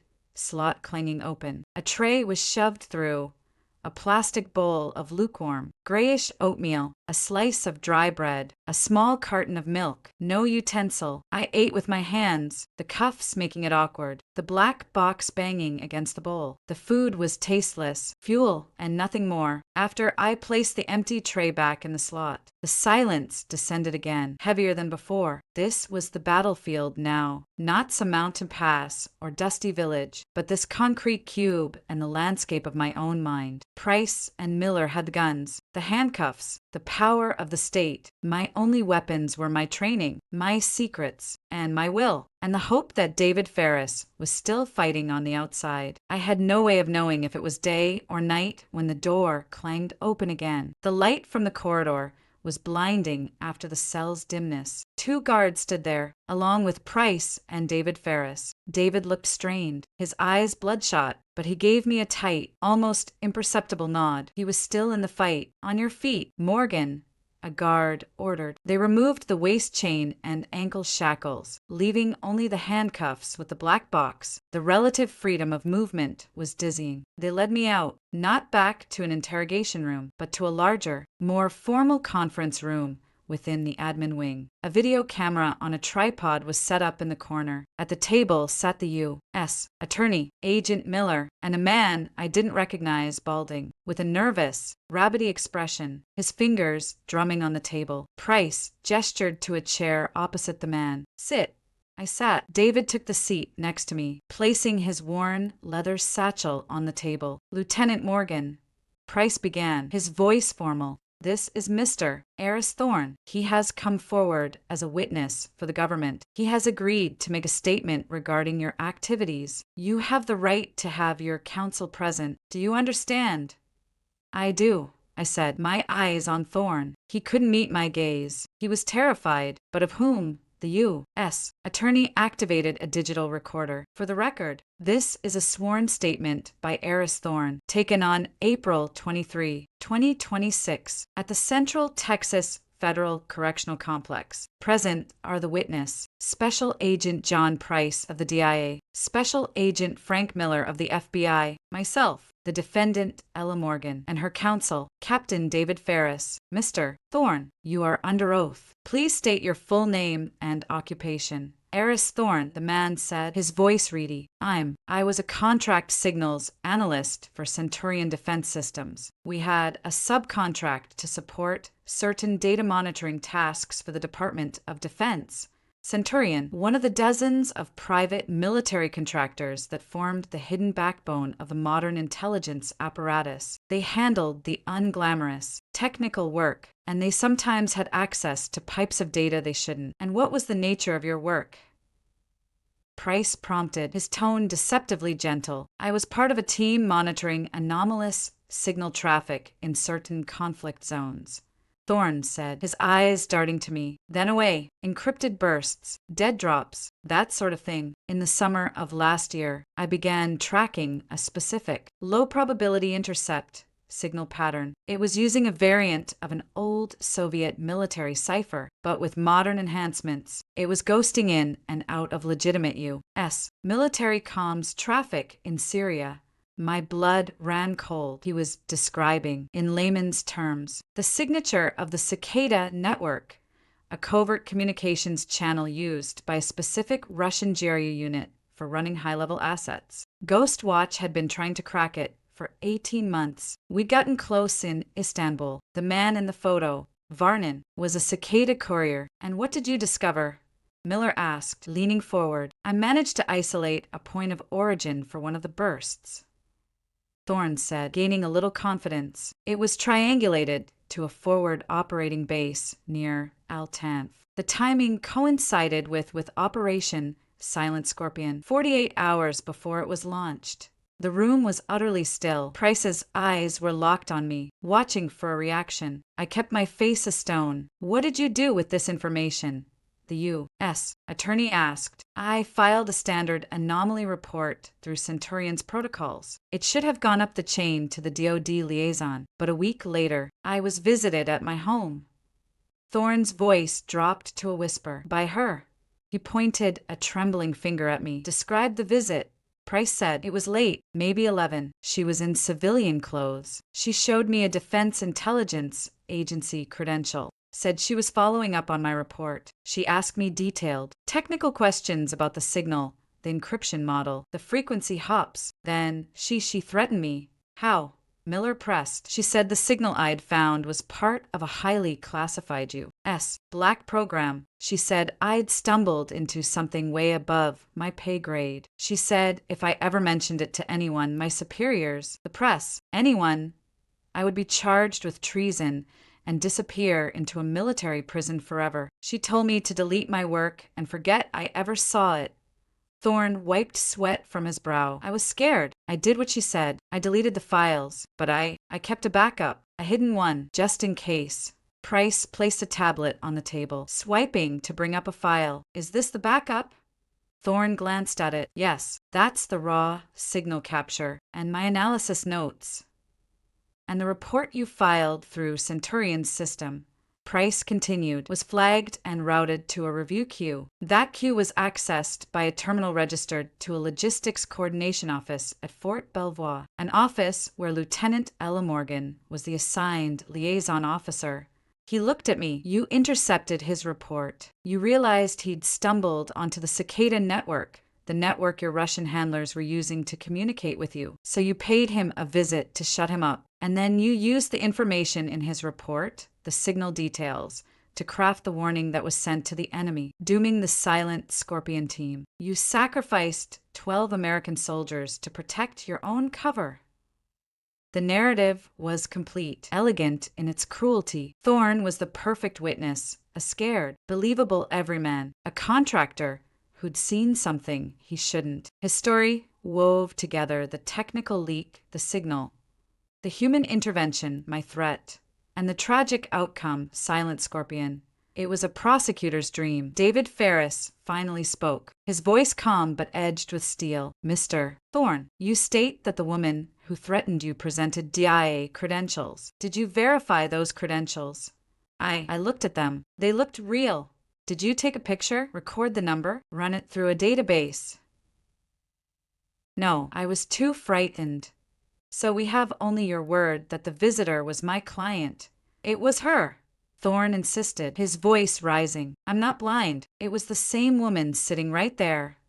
The human memory is notoriously fallible, especially under stress.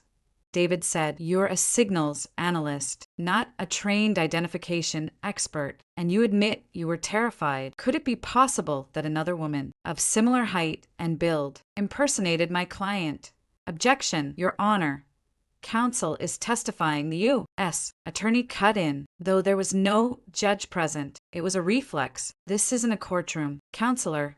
David shot back. It's an interview. My client has a right to confront her accuser. Even here, Mr. Thorne. This backup file you kept. On what date was it created? Thorne blinked. I'd have to check the metadata. Please do. Price swiped on the tablet, his jaw tight. The file properties show a creation date of September 12, 2025. The date of the Silent Scorpion raid was September 15. David said, you're saying you created this backup file, documenting a signal that would betray the raid. 3 days before the raid happened, before anyone outside the operational planning cell could possibly have known the raid's specific timing or location. How did you know the signal was significant enough to save? Mr. Thorne, if you didn't know what it was warning about. Thorne's face went ashen. He opened his mouth, but no sound came out. He looked desperately at Price. Price stepped in smoothly. He's an analyst. He saw an anomaly and preserved it. The significance became clear only in retrospect. After the raid failed, An anomaly he was allegedly told to forget and delete. David pressed, yet he kept a copy. Why? For blackmail? Or was he instructed to keep it as part of a plan to create a fall guy when the time was right? That's a wild accusation. Miller snapped. Is it? David turned his gaze on Thorne. Who contacted you to come forward now? Mr. Thorne, was it Agent Price, or was it someone else? Someone who promised you immunity, or perhaps threatened you into giving this statement? Thorne was trembling now, a fine sheen of sweat on his bald head. I'm telling the truth. I'm just trying to do the right thing. The right thing, David repeated softly. He reached into his satchel and pulled out a single sheet of paper. Your service record shows you were fired from Centurion Defense Systems 2 months ago, Mr. Thorne, for pattern of negligent data handling, specifically for downloading classified material onto an unsecured personal device, an offense that carries criminal penalties, yet you haven't been charged. Why is that? The room went very quiet. Price's icy composure cracked for a second, his eyes narrowing at David. This was new information. David had been digging. I cooperated.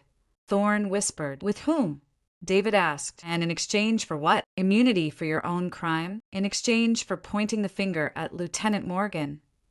That's enough, Price said, his voice a low growl. This line of questioning is harassment of a witness.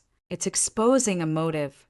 David countered. Your star witness is a man facing prison time himself, who conveniently remembers a damning encounter only after he's caught breaking the law and is offered a deal. That's not testimony, that's a performance. And the script, he said, looking directly at Price, was written by someone with access to classified operational details. Someone who knew about Cicada, about Silent Scorpion, and about my client's cover assignment at Fort Belvoir. Someone who needed a patsy to take the fall for a leak that came from much, much higher up.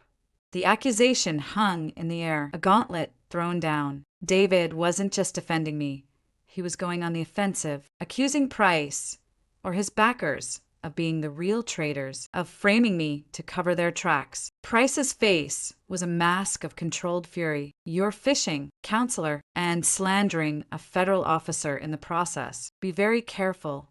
I'm defending my client, David said, gathering his paper. And I'm pointing out that this entire house of cards is built on the testimony of a compromised, desperate man. It won't stand up in court, which is why, he added, looking at the U.S. attorney, the government is so desperate to avoid a trial and keep my client buried in a supermax hole. You don't have a case. You have a conspiracy. He stood up. This interview is over. My client has nothing further to say. If you want to talk to her again, you'll do it through proper discovery channels, in a courtroom where the rules of evidence actually apply.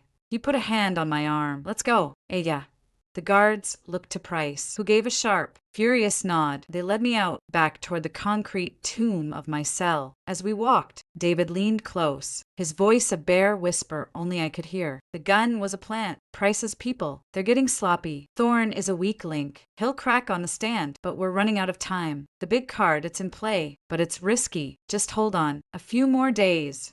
A few more days in the hole. A few more days of silence and cold oatmeal and the slow erosion of self. We reached my cell door. The guard unlocked it. David met my eyes one last time, and in his gaze, I saw not just determination, but a flicker of something else. Fear. He was in over his head, and he knew it. The door clanged shut, sealing me back into the silence. But this time, the silence felt different. Before, it had been empty. Now, it was full of echoes. Thorne's reedy voice, Price's cold fury, David's desperate gamble. They had a witness, a fabricated, vulnerable, but still dangerous witness. And David had hinted that our salvation, our big card, was risky. I sat on the concrete slab, the cold seeping through the thin foam. I replayed Thorne's testimony, the visit, the threat. It was a brazen impersonation. To pull it off, they'd need my service photo, knowledge of my cover, and the guts to send an operative to threaten AU's contractor on American soil. The operation against me was sophisticated, well-resourced, and utterly ruthless, and it had to be, because what I knew could topple more than just a corrupt official. It could start a war, or stop one the wrong people wanted started. The food slot clanged. Another tray of gruel. I ate mechanically afterward, lying in the perpetual twilight. I did the only thing I could. I retreated inward. I built a fortress of memory. I didn't think of the cell.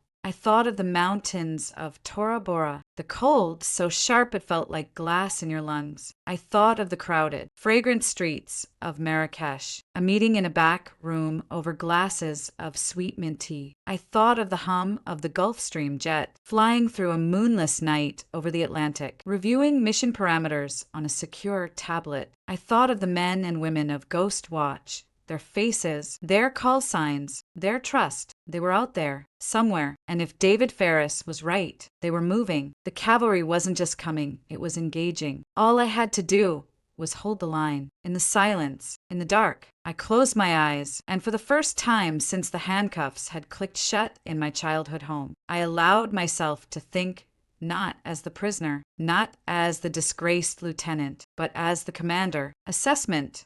The enemy has revealed a key asset, Thorn. The asset is vulnerable. Our countermove is in motion, but high risk. Current priority: maintain operational integrity. Preserve the asset, myself.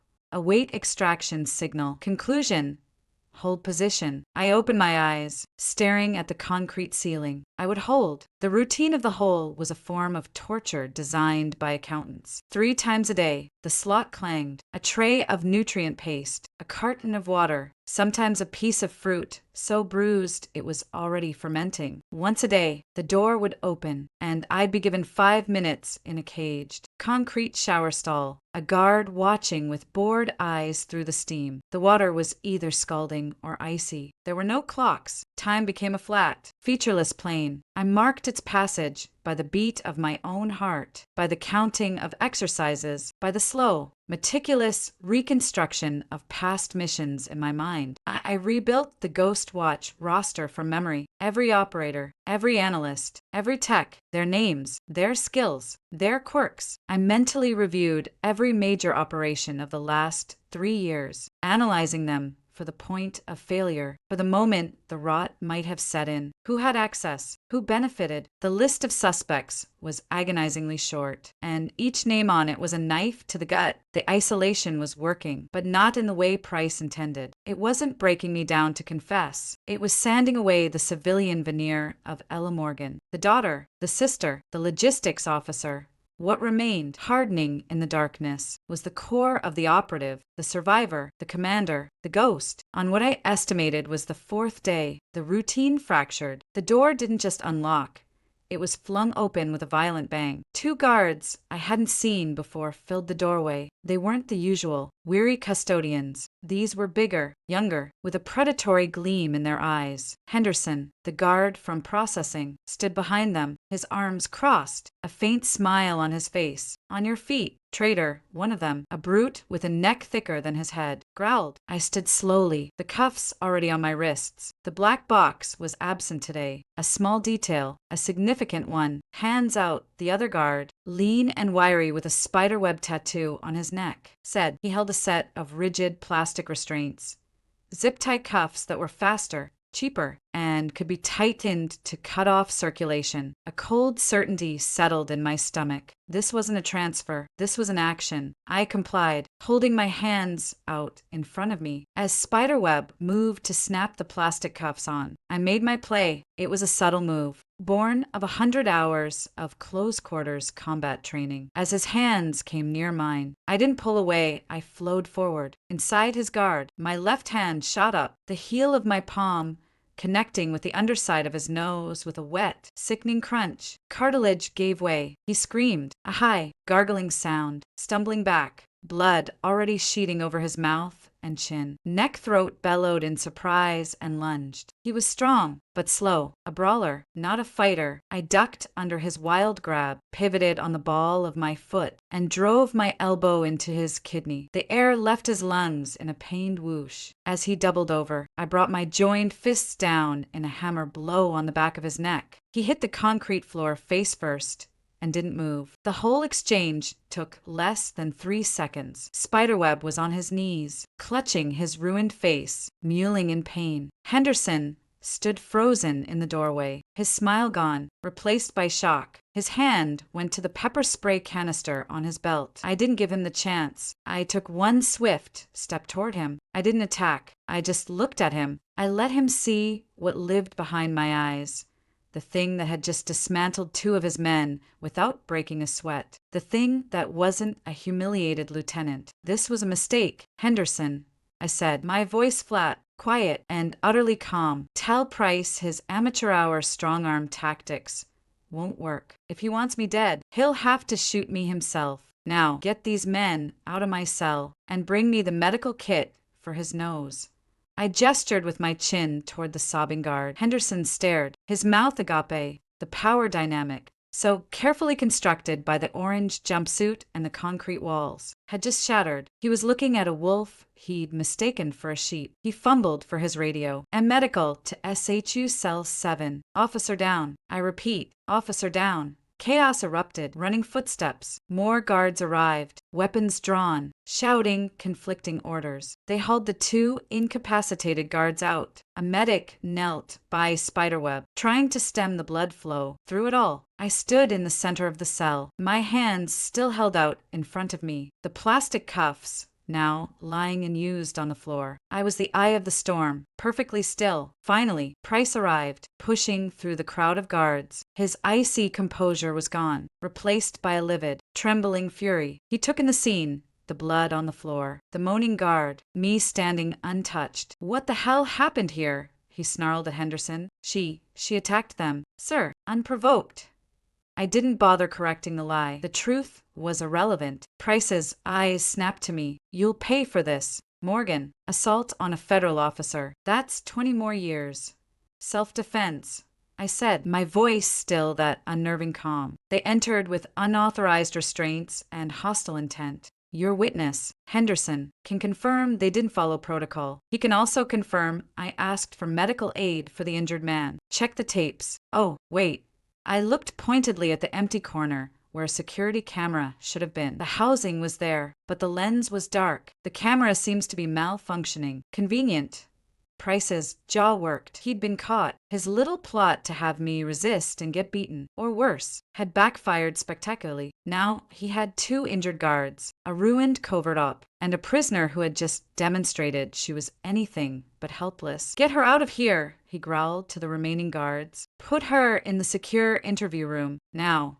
This time, they handled me with a new, wary respect. They used standard metal cuffs, and they kept their distance. They led me not to the usual conference room, but to a smaller, more secure chamber. This one had a working camera, its red light blinking steadily. Price followed me in, dismissing the guards. He slammed the door shut. For a long moment, he just paced, his breath coming in short, angry bursts. Finally, he stopped in front of me, leaning on the table. Who are you? He asked. The question ripped from him. Really, 2 trained correctional officers. You put them down in seconds. That's not West Point. That's not logistics. That's something else. I said nothing. The gun, he continued, his eyes boring into mine. You had a gun. You didn't use it, even when they came for you in the cell. You didn't reach for it. You took them apart with your hands. Why? Why not shoot your way out and give you the martyr you want?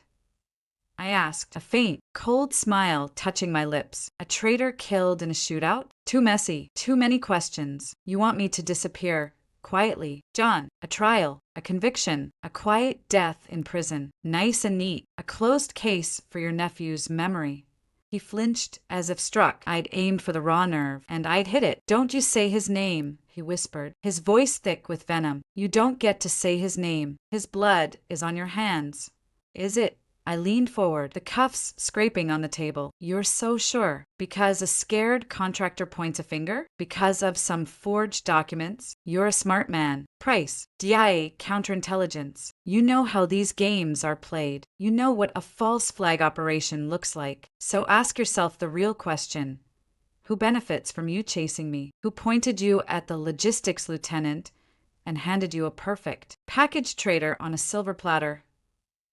For the first time, a crack appeared in his righteous fury, a flicker of doubt. Deep in those glacier eyes, he'd been so consumed by his personal crusade, by the need for a villain to blame, that he'd refused to look at the architecture of the case. Now, I was forcing him to see it. Thorne is weak, I pressed. He'll unravel on the stand. You know it. The financial trail is too perfect. The photos are too convenient. And the leak came from inside. John, from someone with clearances higher than yours or mine. Someone who knew about Silent Scorpion, about Cicada, and about me. I'm not the traitor. I'm the witness. And they're trying to silence me before I can talk.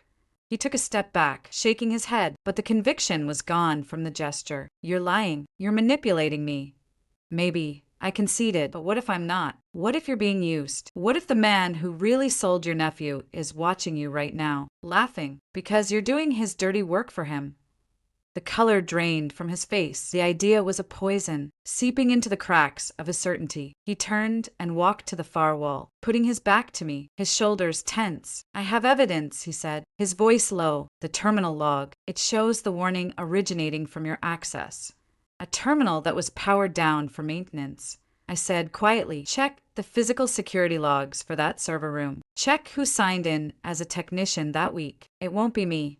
He went very still. He hadn't checked. He'd taken the digital evidence at face value because it fit his narrative. The door buzzed. David Ferris hurried in, his face pale. What happened? I heard there was an incident. He saw Price's back. My composed figure. Ella, are you hurt? I'm fine, David. Agent Price and I were just having a frank discussion about the flaws in his investigation. Price turned around. The furious zealot was gone. In his place was a tired, conflicted, middle-aged man whose life's purpose had just been called into question. He looked from me to David. Your client claims the server was offline, that the access was spoofed. David didn't miss a beat. It was, we have the maintenance records. We also have security camera footage from the Pentagon basement.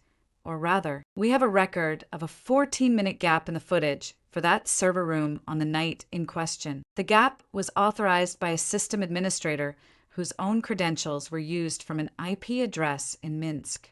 Price stared. Why wasn't I told this? Because you're not read in. Agent Price. David said, not unkindly, you're chasing a ghost they created for you. The real investigation is happening elsewhere, and it's closing in. On who?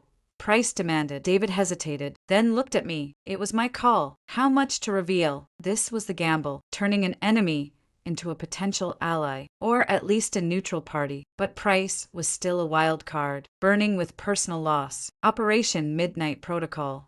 I said softly. Price's eyes widened. Istanbul, the Varnin meet. That's in your file as a surveillance op.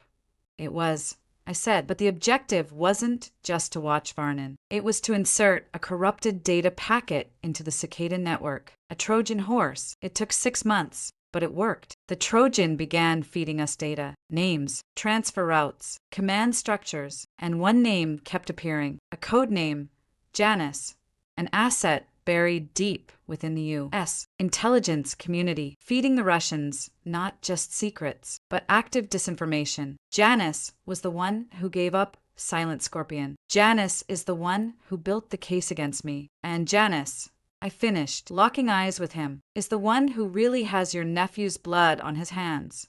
The room was silent except for the hum of the fluorescent lights. Price looked like he'd been gut-punched. His whole worldview, his quest for vengeance, had just been upended. The villain wasn't the woman in front of him. The villain was a ghost with a friend's face, sitting in an office in Langley or the Pentagon. How do I know you're not Janice? He asked. But the question was weak. Wrote, you don't. I admitted, not for certain, but ask yourself if I were Janice, a high-level Russian mole. Would I be sitting here? Would I have let myself get caught in this clumsy public frame-up? Or would I be in a dacha outside Moscow, enjoying my millions. They're burning me, John, because I got too close, and because I'm a convenient scapegoat to cover their own tracks. The logic was inexorable. Price, the investigator, couldn't deny it. He sank into a chair, the fight gone out of him. My God, he whispered. David seized the moment. We can help you, Agent Price, but we need your help. The U.S. Attorney, Miller, they're either dupes or complicit. We need to get Ella out of this hole and into protective military custody. The information she has, it's a matter of national security. Price looked up, his eyes haunted. What do you need? Access, I said, to a secure, non-duty line, one they're not monitoring. I need to make a call, just one. The call will set things in motion. Your role is to make sure I get to make it, and to be ready to move when the signal comes. He studied me for a long moment, the ghost of the vengeful uncle warring with the professional counterintelligence officer, the professional one. He gave a short, sharp nod. I'll get you a line, but if this is a trick, it's not. David said, you'll have your justice, Agent Price, just not the way you expected. Price stood, his bearing that of a soldier who just received new, devastating orders. I'll be back in 1 hour. Be ready. He left the room. The moment the door shut, David let out a long, shuddering breath and slumped into a chair. Holy hell, Aya, you took a huge risk. He could have just as easily had you thrown in an even deeper hole. He's not the enemy, I said, the adrenaline from the fight and the confrontation finally beginning to ebb, leaving me weary. He's a casualty. We need him. Did you get the records? The server logs? David nodded, pulling out his tablet. I did, and more. I tracked the system administrator whose credentials were used, a guy named Phil Rostov. He died 2 weeks ago in a hit-and-run in Bethesda. The police called it an accident. Another loose end, tied up permanently. The pattern was clear. Janice is cleaning house. We're running out of time. I know, David said, his face grim, which is why your call is our only play. The big card. He leaned closer. When you make that call, it's going to light a fuse. All hell is going to break loose. Are you ready for that? I thought of the concrete cell, the cold oatmeal, Chloe's triumphant smile, the 12 faces of the silent Scorpion team, the ghost of Janice, lurking in the halls of power. I've been ready for 3 years. David, I said, let's burn it all down. Part 4. The call Price was as good as his word. 53 minutes later, he returned. He didn't say anything, just gestured for me to follow. David stayed in the interview room. His part, for now, was done. Price led me through a series of back corridors in the admin wing, away from the cell blocks. We entered a small, windowless office that looked like it belonged to a facilities manager. It was cluttered with blueprints and repair manuals. On the desk sat a bulky, old-fashioned secure telephone, the kind with a built-in encryption module. It was beige and looked like it hadn't been used since the Cold War. It wasn't connected to the prison's network. SATCOM rig, Price said tersely, hardline to a military satellite. It's clean. I swept it myself. The number is pre-programmed. Dial 9. He handed me a key to unlock the handcuffs. You have 5 minutes. I'll be outside. He left, closing the door. The silence in the small office was profound. I flexed my freed wrists, the skin raw and chafed from days in cuffs. I picked up the heavy handset. It felt solid, real, a lifeline. I dialed 9. There was a series of clicks, a hiss of static, then a high-pitched tone as the encryption synchronized. A voice answered, crisp and familiar, even through the distortion. Authentication protocol. Ghost, I said, my voice firm. Echo, Lima, Lima, Alpha, requesting Phoenix. A pause. The voice on the other end was General William Bull Haskins, the chairman of the Joint Chiefs. My direct report, the only man in the Pentagon, besides the president, who knew the full scope of Ghost Watch. Authentication confirmed. Phoenix. Status. His voice was tight with concern. Compromised. Burnt. In federal custody. CTF Supermax. Frame is solid. Public. They're using Silent Scorpion. Witness is a contractor named Thorne. DIA's Price was the hammer. But he's turning. The leak is confirmed. Codename Janice. He's active. And he's cleaning house. Rostov is dead. A low curse on the other end. We suspected. The Trojan started feeding us anomalies a month ago. Patterns pointing inward. We've been working quietly. But if you're in custody, Janice moved because I was getting close. I said, the public frame-up is to discredit me and bury any testimony. You have to move now, sir, before he disappears or triggers whatever his endgame is. The political fallout, Haskins began, will be a hell of a lot worse if a Russian mole at the 4-star level is exposed after he starts a war. I cut in, the commander in me overriding protocol. Sir, I need extraction, and I need the truth to come out. The whole truth. It's the only way to cauterize the wound. A long silence. I could almost hear the weight of the Republic on his shoulders. Finally, he spoke. Phoenix is approved. Package will be delivered to your location. Stand by for signal. It will be dramatic. Be ready. And Phoenix. Yes, sir. Welcome back. We've missed you in the shadows. The line went dead. I lowered the handset. The call had taken less than 2 minutes. In that time, I had just authorized a covert military operation on American soil against a federal facility. I had lit the fuse. I took a deep breath, steadying myself. Then I unlocked the door. Price was standing guard outside, his posture rigid. Well, he asked. It's done. The package is inbound. We need to get back to the main admin area, and we need to get David. When it starts, we need to be together, in the open. He nodded, a soldier understanding a battle plan. They'll move you back to your cell. I'll delay as long as I can, but Miller or the SA will hear about the fight. They'll want you locked down tight. Then we don't have much time, I said. We hurried back. As we approached the interview room, we heard raised voices. Miller's, loud and angry. Gross misconduct. Your client assaulted 2 federal officers. She's a rabid animal, and you're aiding and abetting. We pushed inside. Miller was in David's face, jabbing a finger at his chest. The U.S. attorney stood to the side, her arms crossed, looking furious. 2 more FBI agents flanked the door. Ah, the traitor returns. Miller sneered, turning his fury on me. You're done, Morgan. Solitary for the rest of your time here, and I'll personally make sure you get the maximum sentence. We're adding aggravated assault to the list. Price stepped forward. Stand down, Miller. There's been a development. Miller rounded on him. A development? Your witness is having second thoughts, and your prisoner just crippled a guard. Your development is that this case is a clown show, and you're the head clown.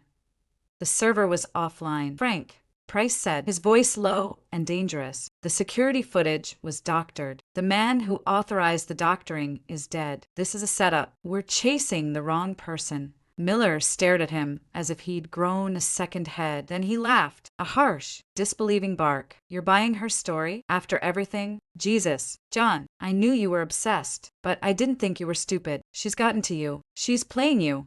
Am I? Price shot back. Or are you so eager for a headline that you don't care if you've got the right person? Who pointed you at Thorne? Miller? Who fed you the initial tip about the logistics lieutenant turned spy? A flicker of unease crossed Miller's face. It came through reliable channels, classified sources. Janice, I said quietly. All eyes turned to me. The tip came from an asset, codenamed Janice.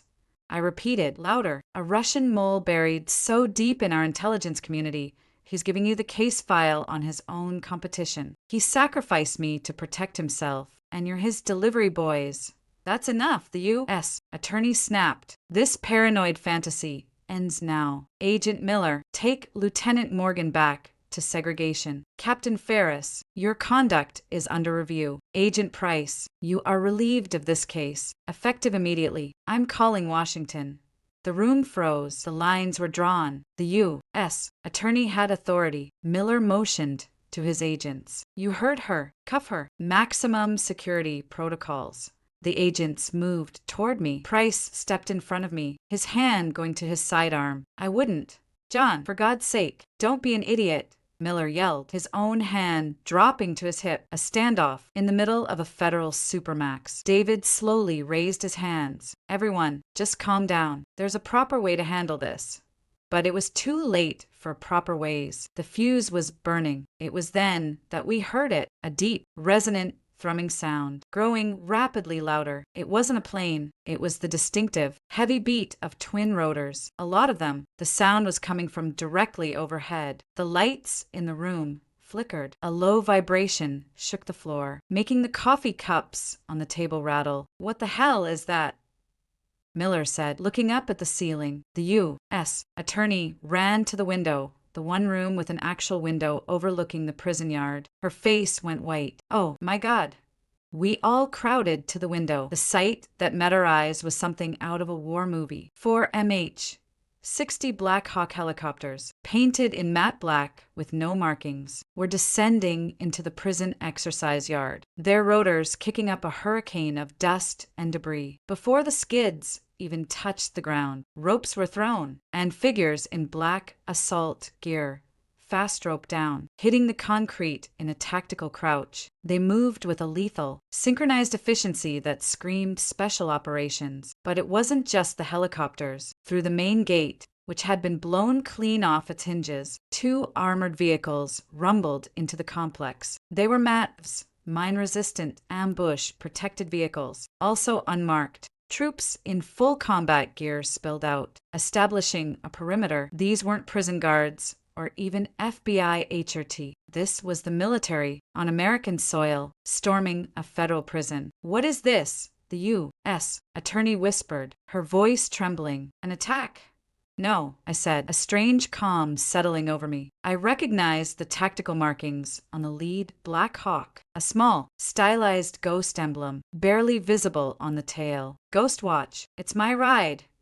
The door to the admin wing burst open, the sound of boots pounding down the corridor, shouts of clear, and the occasional brief burst of static from a military-grade radio. The 2 FBI agents by the door fumbled for their weapons, but it was too late. The door to our conference room exploded inward, not with a kick, but with a controlled breaching charge that blew the lock clean out. Smoke billowed in. Through the haze, 3 figures entered. They wore black Nomex flight suits, body armor, and balaclavas. Their rifles were up, red laser dots painting the chests of Miller, the U.S. attorney, and the 2 agents. Nobody move! The lead operator barked, his voice muffled by the mask, but carrying absolute authority. Weapons on the floor. Now, Miller, his face a mask of shock and outrage, slowly raised his hands. Do you know who I am? This is an outrage. You have no jurisdiction here.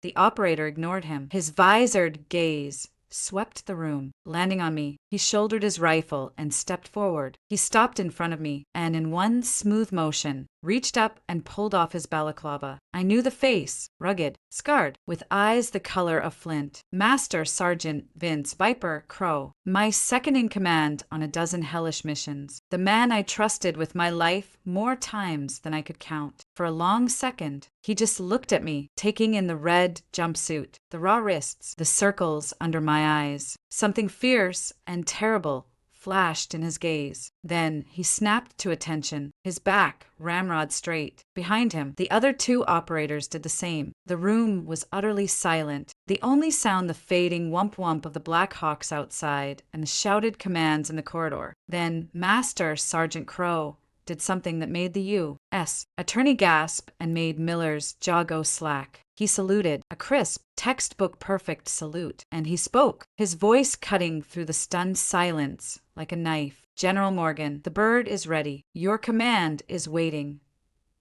General, the word hung in the air, a bomb detonating in the small room. I saw the comprehension dawn on their faces, slow and then all at once. My father's confusion, my mother's tears, Chloe's sneering contempt, Miller's smug certainty, Price's vengeful fury, all of it, every humiliation, every accusation, every moment of doubt, crystallized and then shattered against that single word. General, not lieutenant, not a logistics officer, not a failure, not a traitor, a general. I held Crow's gaze for a moment. Then, slowly, deliberately, I returned the salute. The motion felt alien after days in cuffs, but it was right. It was who I was, at ease. Master Sergeant, I said, my commander's voice returning as if it had never left. Status of the package? Package secure. General, the complex is under our control, awaiting your orders. I lowered my hand and turned to face the room. I looked at Miller, his face pale with dawning horror. I looked at the U.S. attorney, her professional composure completely gone. I looked at Price, who was staring at me with an expression of stunned, awful understanding. And I looked at David Ferris, who gave me the faintest nod, a tired smile touching his lips. The big card. Finally, I looked at the two FBI agents, their weapons on the floor. You can stand down. Gentlemen, the situation is under U.S. military authority now. I took a step toward the door, then paused. I turned back to Price. Agent Price, you wanted the man who sold your nephew. Come with me. I'll show him to you.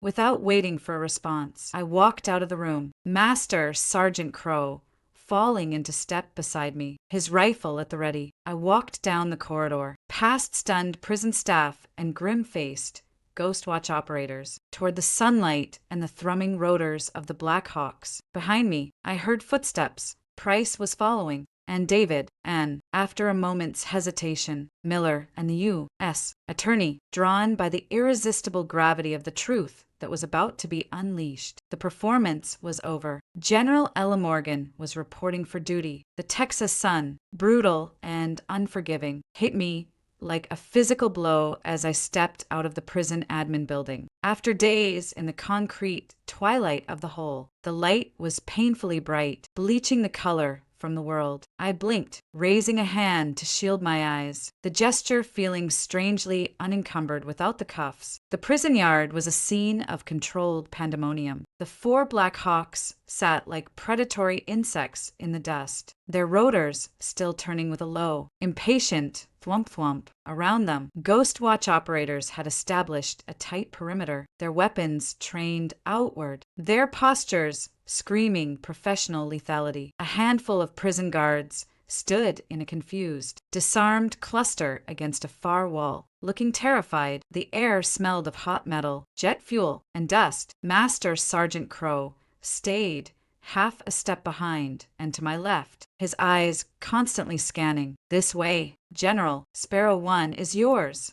He gestured to the lead Black Hawk, its crew chief, standing by the open door, offering a hand up. I didn't move immediately. I took a moment, standing in the open air, to breathe. It wasn't the taste of freedom.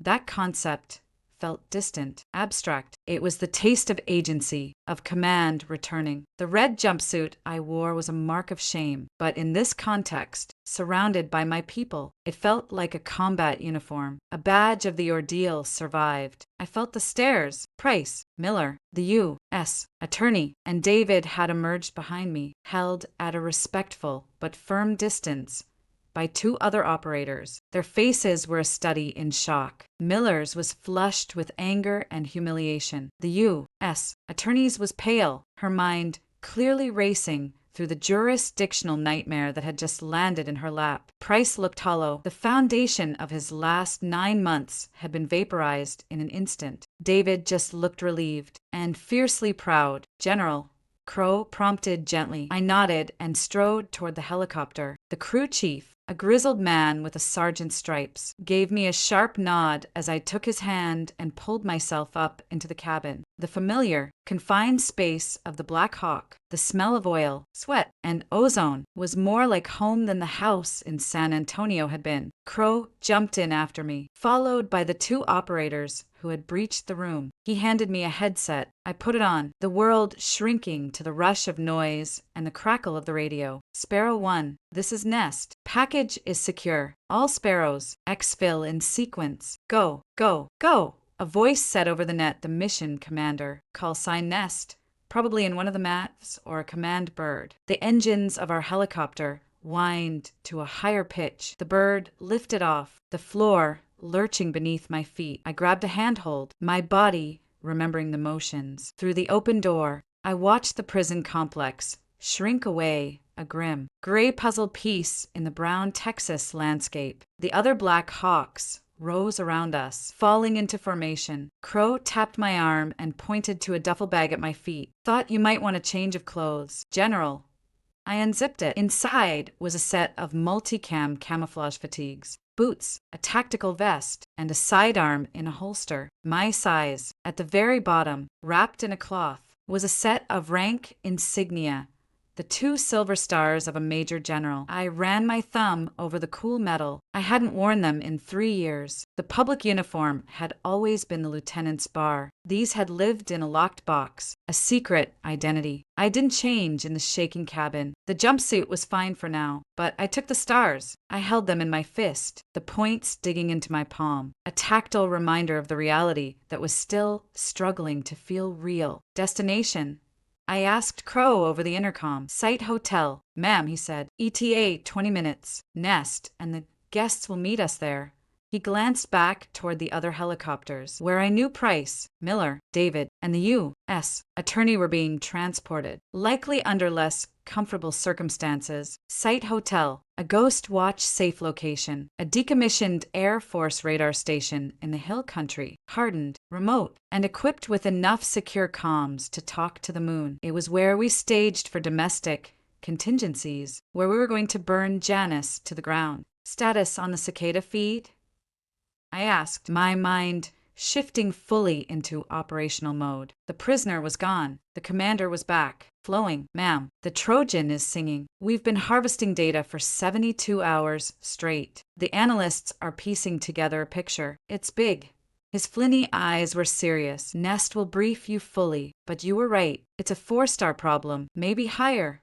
A cold not tightened in my stomach, higher than a 4-star general. That left only a handful of people. The National Security Advisor, the Director of National Intelligence, the Secretary of Defense, the Vice President, Janice. The flight passed in a blur of vibration and noise. Below, the arid plains gave way to the rolling, scrub-covered hills of central Texas. We descended toward what looked like a nondescript cluster of low, sand-colored buildings nestled in a valley. There were no signs, no fences, but as we flared for landing, I could see the subtle humps of sensor arrays and the telltale shapes of camouflaged antennae. We touched down on a concrete pad. The moment the skids settled, Crow was out, offering a hand. I jumped down, the dust from the rotors whipping around me. The other Black Hawks landed nearby, disgorging their passengers. Price emerged, blinking in the sunlight, followed by a grim-looking Miller and a shell-shocked U.S. attorney. David came last, his satchel clutched to his chest like a shield. They were met by 2 more Ghost Watch operators who gestured for them to follow. A man in clean fatigues, no armor, strode toward me. He was in his late 50s, with a close-cropped gray beard and the calm, assessing eyes of a lifelong spook. General William Bull Haskins. In the flesh, he stopped in front of me, and for a long moment, he just looked at me, his gaze taking in the red jumpsuit, the exhaustion on my face, the defiant set of my shoulders. Then, to the visible astonishment of Miller and the U.S. attorney, he came to attention and saluted. General Morgan, welcome to Site Hotel. His voice was a gravelly rumble. I returned the salute. Thank you for the timely extraction, sir, though I'm told it caused a bit of a stir. A faint smile touched his lips. A stir is putting it mildly. The director of the FBI is on the warpath. The Attorney General is having an aneurysm. The president has been briefed and is concerned, but he's standing by the operation. For now. His smile faded because what you've uncovered, General, makes a little political heat look like a summer breeze. Come inside. You need to see this. He turned and led the way toward the largest of the low buildings. Our group followed Haskins, me, Crow, and then the 4 civilians, escorted by the operators. We entered through a blast door that hissed shut behind us, plunging us into the cool, climate-controlled, fluorescent-lit interior of a command center. It was a hive of quiet, focused activity. Rows of workstations with multiple monitors glowed in the dim light. Analysts, military and civilian, spoke in low tones into headsets. Massive screens on the front wall displayed maps, data streams, and photographs. The air hummed with the sound of servers and whispered urgency. This was the nerve center of Ghost Watch, my command for the past 3 years, a place I'd seen only in secure video feeds. Being here in person, after the whole, was surreal. Haskins led us to a secure briefing room off the main floor. A large monitor dominated one wall. A table held water, coffee, and sandwiches that no one touched. He gestured for everyone to sit. Price, Miller, and the U.S. attorney, her nameplate read J. Clayton, sat stiffly. David took a seat beside me. Crow positioned himself by the door. Haskins remained standing. Before we begin, ground rules. Everything you see And here in this room is classified top secret, special compartmented information, code word Ghost Watch. The penalties for unauthorized disclosure are severe. You are here because General Morgan vouched for your potential utility, or because your continued ignorance constitutes an operational risk. He looked pointedly at Miller and Clayton. Agent Price, Captain Ferris, you're read in as of now. Agents Miller and Clayton, you are being read in under extreme duress. Try to keep up. He picked up a remote. The main screen flickered to life, showing a complex network diagram. Nodes, connections, data flows. At the center was a symbol, a two-faced Roman god. This, Haskins said, is Janus, or rather, it's the digital ghost of his network, as reconstructed from the cicada Trojan that General Morgan's team inserted 14 months ago in Istanbul. For over a year, it fed us breadcrumbs, logistics, arms deals, propaganda campaigns, good intel, but not the golden egg. Then, 6 weeks ago, the pattern shifted. The traffic began to include something new: contingency planning and targets. He clicked. The image changed to a map of the United States, with red dots over critical infrastructure points: a major East Coast power grid node, a chemical plant in Louisiana, a water treatment facility for a Midwestern city, a financial exchange data center in Chicago. These are designated secondary targets. Haskins said, his voice grim. Diversions meant to create chaos, stretch first responders. The primary target. He clicked again. The screen showed a satellite image of a military base, Fort Sill, Oklahoma, then a schematic of its layout, with one building highlighted, the U.S. Army Field Artillery School. Miller said, frowning. Why, it's a training base. It houses the Western Regional Command Center for the Army's tactical nuclear artillery shells. I said quietly. All eyes turned to me. The W-84 warheads, dial a yield, suitcase-sized devices. The security is impeccable around the warheads themselves, but the command and control protocols, the authentication sequences, the deployment orders, they're digitized, and that system is networked to the WRCC for rapid deployment authorization in a European theater conflict scenario. The room went deathly quiet. Price's face was ashen. Clayton looked like she might be sick. Janus wasn't just selling secrets. I continued, looking at the schematic. He was building a weapon, a backdoor, with the right codes, transmitted on the right frequency, with the proper authentication he could get from his position. He could theoretically bypass the safeguards. He could issue a launch order for a tactical nuke on U.S. soil and make it look like a legitimate, if catastrophic, mistake, or worse, make it look like an order from the White House.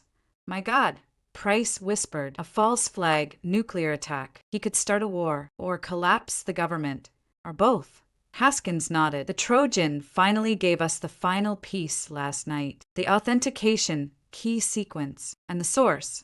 He took a deep breath. The next click was the most dangerous of all. A personnel file appeared on the screen. Official photo, name, title. The air left the room. I felt David stiffen beside me. Miller made a choked sound. Clayton simply stared, her hand over her mouth. Even I, who had suspected the highest levels, felt a cold, sick dread wash over me. The man on the screen was in his 60s, with a patrician face, sharp eyes, and the bearing of a statesman, a man seen regularly on the news, standing beside the president, a man with unparalleled access to the nation's most devastating secrets. Jonathan Draper, the Director of National Intelligence, the President's principal advisor on all matters of intelligence, the man who oversaw the entire U.S. intelligence community. Janus, it's not possible. Miller breathed. He's a patriot. He served for 40 years. So did Aldrich Ames. Crow growled from the door. So did Robert Hansen. Treason isn't about pedigree. It's about access, grievance, and opportunity. Haskins zoomed in on part of the file. Financial records, well hidden, showing multi-million-dollar transfers to offshore accounts, traced back to Russian intelligence fronts. Then, more damningly, excerpts of decrypted cicada messages. The syntax, the turns of phrase, matched Draper's known speech patterns from thousands of hours of official recordings. The Y is still fuzzy. Haskins said, money, certainly, but analysts think it's more. Ego, a belief that the West is decadent, that a strong Russia is needed for global stability, a personal relationship with a SVR handler that goes back decades. We're piecing it together. The how is what matters now. He knows the Trojan is in the cicada net. He knows we're close. The assault on General Morgan was his attempt to decapitate the investigation and discredit anyone she named. Now that it's failed, and she's free, he'll trigger the contingency. I finished. I stood up, my mind racing through scenarios. He's in his office at the DNI headquarters in McLean. He has access. He's surrounded by loyal staff. He's one of the most guarded men in America. We can't just send in a SWAT team. The president has been fully briefed. Haskins said he's processing. Draper is a friend, a confidant. The evidence is compelling, but it's all digital. Intercepts from a program that doesn't exist. The president wants corroboration, something tangible, something that would hold up in the court of public opinion when we arrest the nation's top spy. We have to get to him before he executes the protocol. Price said, his voice urgent. He was fully on board now. The hunter redirected toward the true prey. If he sends that signal, the protocol has a fail-safe. I said, thinking aloud. It's not just a button he pushes. It's a dual-key system. He needs the authentication codes from the WRCC server, and he needs a physical token. A what?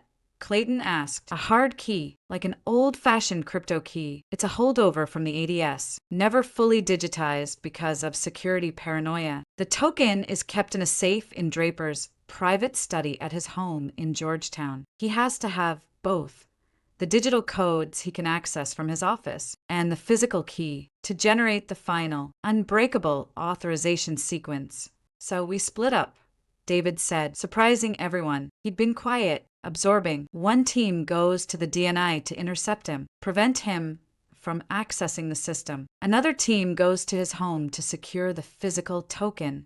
Haskins looked at David with new respect. That's the operational plan, but the DNI headquarters is a fortress, and Draper's home will be guarded by his own detail, plus Secret Service as DNI. Any overt move, and he'll know we're coming. He'll trigger whatever panic option he has. I looked at the faces around the table. The spook, the soldier, the angry Fed, the by-the-book prosecutor, the JAG lawyer, and me, the ghost in a red jumpsuit. Then we don't make an overt move, I said. A plan, cold and clear, crystallized in my mind. We go in under the radar. 2 simultaneous, covert entries. Ghost Watch takes the home. It's a deniable black op. We've done 100 like it overseas.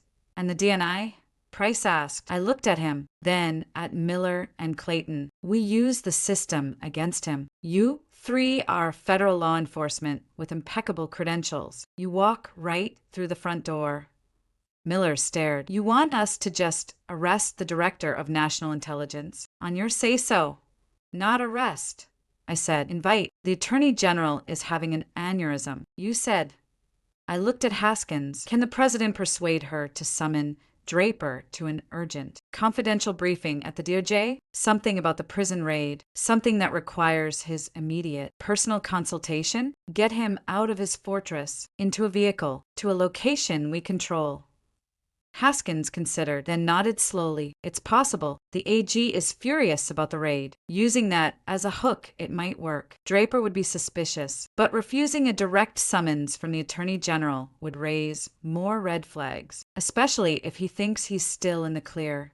It's thin, Clayton said, but there was a calculating light in her eyes. The prosecutor was seeing a case, the biggest of her life, falling into her lap. It's all we have, I said, and we're out of time. Every minute we talk, he's possibly monitoring this facility, wondering why his frame-up failed, and deciding whether to cut his losses and burn the world down.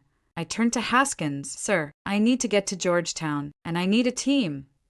Haskins met my gaze. General Morgan, you've been through hell. You're in no condition. I'm in perfect condition. Sir, I cut him off, my voice leaving no room for argument. This is my operation, my intel, my mess. I'm leading the home team. Viper, I said, turning to Crow, get me a squad, light and fast, infiltration profile. We leave in 30.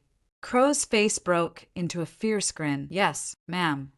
He was out the door in an instant. I looked at Price, Miller, and Clayton. Your job is to sell it. You have to be convincing. You're not arresting a traitor. You're escorting the DNI to a sensitive meeting. Can you do that? Price nodded, his jaw set. The quest for justice had found its true target. Miller looked conflicted, but the sheer magnitude of the betrayal, the scale of the crime, was overriding his pride. He gave a curt nod. Clayton took a deep breath. I'll contact the AG. I'll make it work. David, I said, turning to him. I'm coming with you, he said immediately. It's a combat op. I'm a JAG officer. I'm also your lawyer. And I'm the one with the paperwork that proves the server was offline. If this goes to any kind of tribunal, you'll need a witness who was there. Besides, he added with a weak smile, I've seen you in a cell. I'd rather see you in action. There was no time to argue. Fine, but you stay in the truck. Haskins, sir, coordinate with the president. Get that meeting set. We move in 90 minutes. The room exploded into activity. Haskins moved to a secure terminal to call the White House. Miller, Clayton, and Price huddled, planning their approach. I strode out of the briefing room, back into the command center. An analyst hurried over, holding a tablet. General Morgan, incoming for you. Secure line. It's your sister. I froze. Of all the things, I took the tablet. On the screen was a live video feed. Chloe's face, tear-streaked, mascara running, filled the screen. She was in what looked like my parents' living room. Behind her, I could see my mother crying, my father staring blankly at the floor. The TV in the background was on mute, showing news footage of the prison raid. Ella. Chloe's voice was a broken sob, utterly unlike the vicious, triumphant tone from the courthouse. Ella, is it true? The news? They're saying you're a general. They're saying you were undercover. They're saying you're a hero. The word seemed to choke her. All those things I said. Mom, Dad, we didn't know. Please say something. I looked at the face of my sister, the humiliation she'd heaped on me, the shame she'd bathed in. I thought of the orange jumpsuit, the shackles. The word traitor hissed in a holding cell. The part of me that was still Ella Morgan, the sister, the daughter, felt a surge of conflicting emotions, anger, pity, a bitter sense of vindication. But that part was small, buried under the weight of command and the ticking clock. I had no time for family drama, no time for absolution. Chloe, I said, my voice cool, distant, the voice of a commander giving a status report. I don't have time. Tell Mom and Dad I'm safe. Tell them I'm doing my job, and tell them to turn off the TV. The next 24 hours are going to be very, very confusing. I saw the shock on her face, the hurt that I wasn't giving her the emotional reunion she desperately wanted. But I wasn't that person for her right now. Maybe not ever again. Ella, wait, I'm sore. I ended the call and handed the tablet back to the analyst. No more personal calls. I turned. Master Sergeant Crow was there, holding out a set of multicam fatigues. Your gear, General. Bird is spinning up. The team is ready. I took the clothes. Give me 2 minutes.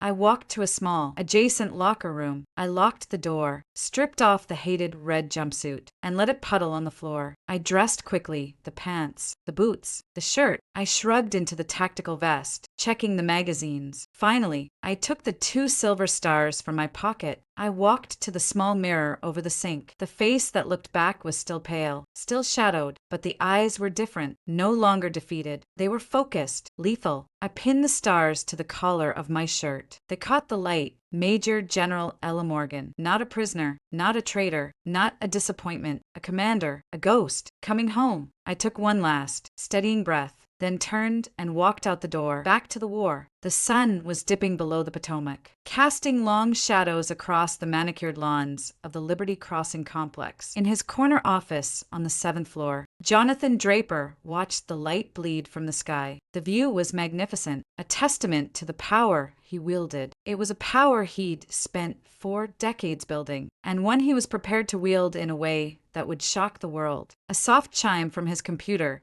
interrupted his thoughts. He turned from the window. A secure message flagged urgent eyes only from the Attorney General's office. He opened it. Jonathan, need you at the DOJ immediately. Situation Room 3. The Texas matter has escalated in a way I cannot discuss on any network. The president is aware. Your security detail is authorized. Please advise ETA. Angela. Draper's face, usually an impassive mask of patrician calm, tightened almost imperceptibly. The Texas matter, the Morgan woman. The operation had been clean, elegant, a traitor exposed, a national security threat neutralized, a potential leak sealed. The public spectacle was regrettable but necessary to sell the narrative. The military raid on the prison, however, that was a complication, a major one. Had Haskins overreached? Or had the ghost watch bitch managed to get a message out before the frame closed around her? He typed a swift, secure reply. Angela understood.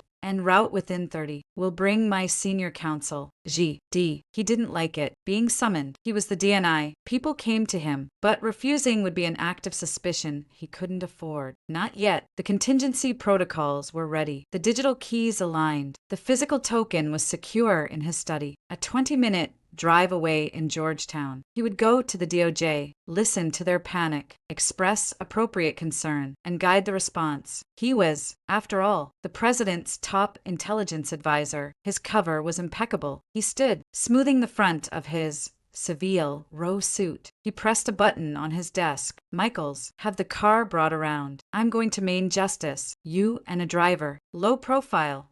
He paused. And alert the detail at the house. I want a status report on the study. No deviations. Yes, sir. His aide's voice crackled through the intercom. Draper picked up his briefcase, a custom-made piece containing a secure laptop and a fingerprint-locked satellite phone. He took one last look at the darkening sky. A storm was coming, but he was the one who controlled the lightning. Georgetown, Washington, D.C., the Draper residence from the outside. It was a stately, red-brick federal-style mansion, blending seamlessly with its wealthy, discreet neighbors. Mature oaks shaded the property. A black iron fence, more decorative than defensive, surrounded the perimeter. It spoke of old money, of quiet influence. The visible security was subtle. A discreet camera here, a motion sensor there, a black SUV parked down the block with two bored-looking men in suits. The invisible security was another matter. I knew the specs because I'd helped design the upgrade package 2 years ago, when Draper had become DNI. Pressure sensors under the lawn, laser grids in the hallways, biometric locks on all interior doors, a safe room behind a false wall in the study, rated to withstand a direct hit from a shoulder-fired missile, and a dedicated 6-man Secret Service protective detail, rotating in 8-hour shifts, all of them hand-picked and fanatically loyal. We were observing from a nondescript utility van parked 3 blocks away, nestled between a dumpster and a high hedge. Inside, it was a tight fit. Me, Master Sergeant Crow, and 2 other Ghost Watch operators, a wiry, intense woman called Rook, who was our tech and breaching expert, and a solid, silent man called Bishop, who carried enough explosives to level the block. David Ferris sat on a wheel well, looking pale but determined, clutching his satchel. On a bank of monitors, we had feeds from 4 micro-drones, no bigger than dragonflies, that Rook had released an hour ago. They hovered in the gathering dusk, their feeds showing us thermal overlays of the property. 2 Tango's front door. Crow muttered, pointing at a screen showing 2 glowing human shapes standing sentry. 1 roaming the ground floor interior kitchen area. 2 in the security room. Here. He tapped a monitor showing a small room off the main foyer with a bank of screens. 1 stationary. Upper floor. Study. That's our prize. The stationary figure in the study. The guard stationed directly outside the room containing the safe with the physical token. The hardest target. The security room is the key. Rook said, her fingers flying over a tablet. They have master override on all systems. I can spoof the exterior cameras, maybe jam the motion sensors for a 90-second window, but the interior lasers, the biometrics on the study door, if they trigger an alarm in that room, the whole place locks down, the safe room seals, and the detail goes to guns. So we take the security room first, I said silently. Then we own the house. The roaming guard is the variable. Bishop rumbled, his voice like gravel. His pattern is irregular. He could walk in on us. Then we make sure he doesn't. I said. I studied the blueprints on another screen. We go in through the gardener's shed. Rook, you spoof the cameras on the eastern fence line at 20:45 exactly. That's when the roaming guard passes the kitchen window. Heading west, we have a 40-second gap. Bishop, you'll blow the shed door low yield. Shape charge, no flash. We're in, through the mudroom, into the butler's pantry. That's where we split.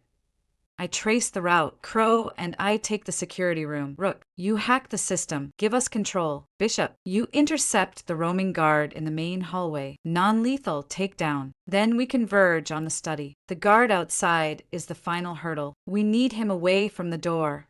How? David asked, his first words in an hour. I looked at the thermal image of the study guard. He was standing, but fidgeting, checking his watch. He's bored. It's a cushy, lonely post. We give him a reason to move. Rook, once you're in the system, trigger a minor, localized alarm, something that requires his check, but isn't a full lockdown, a basement motion sensor. He'll call it in. Security room will confirm it's a glitch. Tell him to go check. He'll leave his post. That's our window.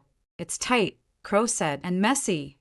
It's the only play we have, I said. I checked my watch. 20:30, 15 minutes. Synchronize. We checked comms, weapons, gear. I wore a suppressed MP7 submachine gun across my chest. My fingers brushed the silver stars on my collar. A reminder. David watched us, his eyes wide. What do I do? You stay here, I said. Monitor the feeds. If this goes completely to hell, you drive this van to the nearest FBI field office and hand over everything in that satchel. Tell them the truth. All of it. He nodded, swallowing hard. My earpiece crackled. Nest to Phoenix. It was Haskins from Site Hotel. Go for Phoenix. The invitation has been accepted. The package is en route to DOJ. ETA, 25 minutes. Your window is open. How copy? Solid copy. Nest. We are moving to objective. Phoenix out. I looked at my team. Their faces were grim, focused. Professionals about to do a deeply illegal thing for all the right reasons. Remember, I said quietly, this isn't a home invasion. This is a counter-proliferation operation on U.S. soil. The target is a weapon of mass destruction. We are the safeguard. No heroes. Clean and fast. On my mark. We slipped out of the van into the cool, damp Georgetown night. We were shadows among shadows, dressed in black. Our faces darkened. We moved in silence, using hedges and the contours of the land. The distant hum of D.C. traffic was a constant backdrop. We reached the eastern fence line. I could see the tiny, almost invisible lens of the camera. Rook held up a hand, her eyes on her tablet, on the thermal feed from the drone. The roaming guard's glowing figure passed the kitchen window and moved down the western hall. Cameras are looped now. Rook whispered, go. Crow was over the fence in a fluid motion, landing softly on the other side. I followed. Bishop came last, carrying his breaching kit. We sprinted across 20 yards of open lawn, a terrifying exposure, and reached the relative cover of the brick gardener's shed. Bishop didn't hesitate. He placed a small, putty-like charge around the door's lock, inserted a wireless detonator, and motioned us back. We turned away, covering our ears. But a soft, almost polite sound. The door swung inward, a neat, smoldering hole where the lock had been. No flash, no loud bang, just the smell of cordite and burned wood. We were in. Convoy to the Department of Justice. The black Suburban moved with smooth, silent authority through the D.C. traffic. In the back, Jonathan Draper scrolled through updates on his secure tablet. The news sites were in a frenzy. Military raid on federal prison. Traitor or hero. General's secret past. The narrative was fracturing, which was dangerous. He needed to regain control. The meeting with the AG was an opportunity. He would express outrage at the military overreach, demand a full inquiry, and quietly suggest that General Haskins and this Ghost Watch program had gone rogue, that the Morgan woman was likely their asset, and that the whole operation smelled of a deep state coup. It was a story the right people would be eager to believe. His driver, Michaels, glanced in the rear view. 2 minutes, sir. Draper nodded. He looked out the window as they pulled into the underground garage of the Robert F. Kennedy Department of Justice building. The usual security, checkpoint waved them through. They parked in the reserved bay. As Draper stepped out, he was met not by the Attorney General's usual flunky, but by 3 people he recognized, and the sight sent a jolt of ice through his veins. Agent John Price, Agent Frank Miller, FBI, U.S. Attorney Jessica Clayton, and flanking them, 4 serious-looking men in suits who were definitely not DOJ staff. Their bearing screamed CIA Special Activities Division. "Jonathan," Clayton said, her smile tight, "thank you for coming on such short notice." "Jessica, Frank, John," Draper said, his voice carefully neutral, his mind racing. This was wrong. This was all wrong. Price was supposed to be chasing the Morgan woman. Miller was the bulldog. Clayton was the prosecutor. They shouldn't be together. Not like this. "I understood the AG wanted to see me." "She does," Clayton said, "but we have a preliminary matter to discuss. A developing situation related to the Texas case. It's highly sensitive. If you could come with us to a secure briefing room." The request was polite, but the phalanx of men made it an order. Draper's protective detail, 2 men who had emerged from the follow car, tensed. One of the CIA men stepped forward. "We'll take it from here. Gentlemen, the AG's orders. You can wait with the vehicles." A silent standoff in the concrete garage. Draper calculated. He was outnumbered, outgunned. A scene here would be disastrous. He had to play along, get to a space he could control, or at least to a phone. "Of course," he said smoothly, though every instinct screamed trap. "Lead the way." They escorted him not to the main elevators, but to a freight elevator at the back of the garage. The doors closed, sealing them in. No one spoke. The elevator descended, past the basement, past sublevel 1. It stopped at sublevel 2, a rarely used section housing old archives and secure, soundproofed interrogation rooms. The doors opened onto a stark, fluorescent-lit corridor. Clayton gestured, "This way." They led him to a room that was, indeed, a secure briefing room, but it was empty. No AG, no staff, just a table, chairs, and a large mirror that was obviously two-way glass. "What is the meaning of this?" Draper demanded, allowing a hint of anger to color his tone. "Where is Angela?" "Sit down, Jonathan," Price said, his voice cold. He pulled out a chair. Draper remained standing. "I will not. This is highly irregular. I am the Director of National Intelligence. You do not have the authority to detain me." "We're not detaining you," Miller said, though his hand rested on his hip near his sidearm. "We're asking for your cooperation in a matter of urgent national security, about a breach. A mole, codename Janice." The name hit Draper like a physical blow, but 40 years of deception held. His face showed only polite confusion. "Janice? I'm not familiar with that code name. What breach?" "The Cicada Network," Price said, stepping closer. "The Trojan, the backdoor into the W-84 command protocols at Fort Sill. The money, the dead contractor, Rostov, the frame-up of General Morgan. We have it all. Jonathan, the digital trail, the financials, the intercepts. It leads here, to you." Draper allowed a laugh, a dry, dismissive sound. "This is absurd. You've been taken in by a fugitive and a rogue general. Haskins and his pet assassin have fed you a fairy tale. I demand to speak to the president immediately." "The president is aware," Clayton said, "and he's seen the evidence. It's compelling, but he wants to give you a chance to explain, off the record, before this becomes a public spectacle that destroys what's left of faith in this government. A chance to explain. That was the opening. They didn't have enough. Not yet. They were fishing. The physical key was still secure. Without it, the digital evidence was circumstantial. He could spin it. He could weather this. He sat down, arranging his features into an expression of weary, offended dignity. "Very well. Since you've gone to all this trouble, explain this evidence. And it had better be good." As Price began to lay out the details of the Cicada intercepts, Draper's mind was elsewhere. He had a panic button on his watch. A single press would send an encrypted distress signal to his security detail at the house, triggering a lockdown and the immediate destruction of the contents of a study safe via a thermite charge. But using it would be an admission of guilt. He had to be sure. He listened, nodding occasionally, interjecting with pointed questions about sourcing and verification, playing the part of the diligent DNI uncovering a flaw in their logic. All the while, he calculated the meeting was a stalling tactic. They were waiting for something, for someone, Morgan. They were waiting for Morgan to find the key, or fail to find it. He had to warn the house, but he had to do it in a way that didn't look like a warning. He sighed, pinching the bridge of his nose. This is a lot to process, and frankly, it sounds like the plot of a bad thriller, but I appreciate the gravity with which you're treating it. May I use the restroom? I'd like to splash some water on my face before we continue. A simple human request, hard to deny. The CIA men looked at Clayton. She hesitated, then nodded. Agent Miller will accompany you. Of course. Draper stood. Lead the way.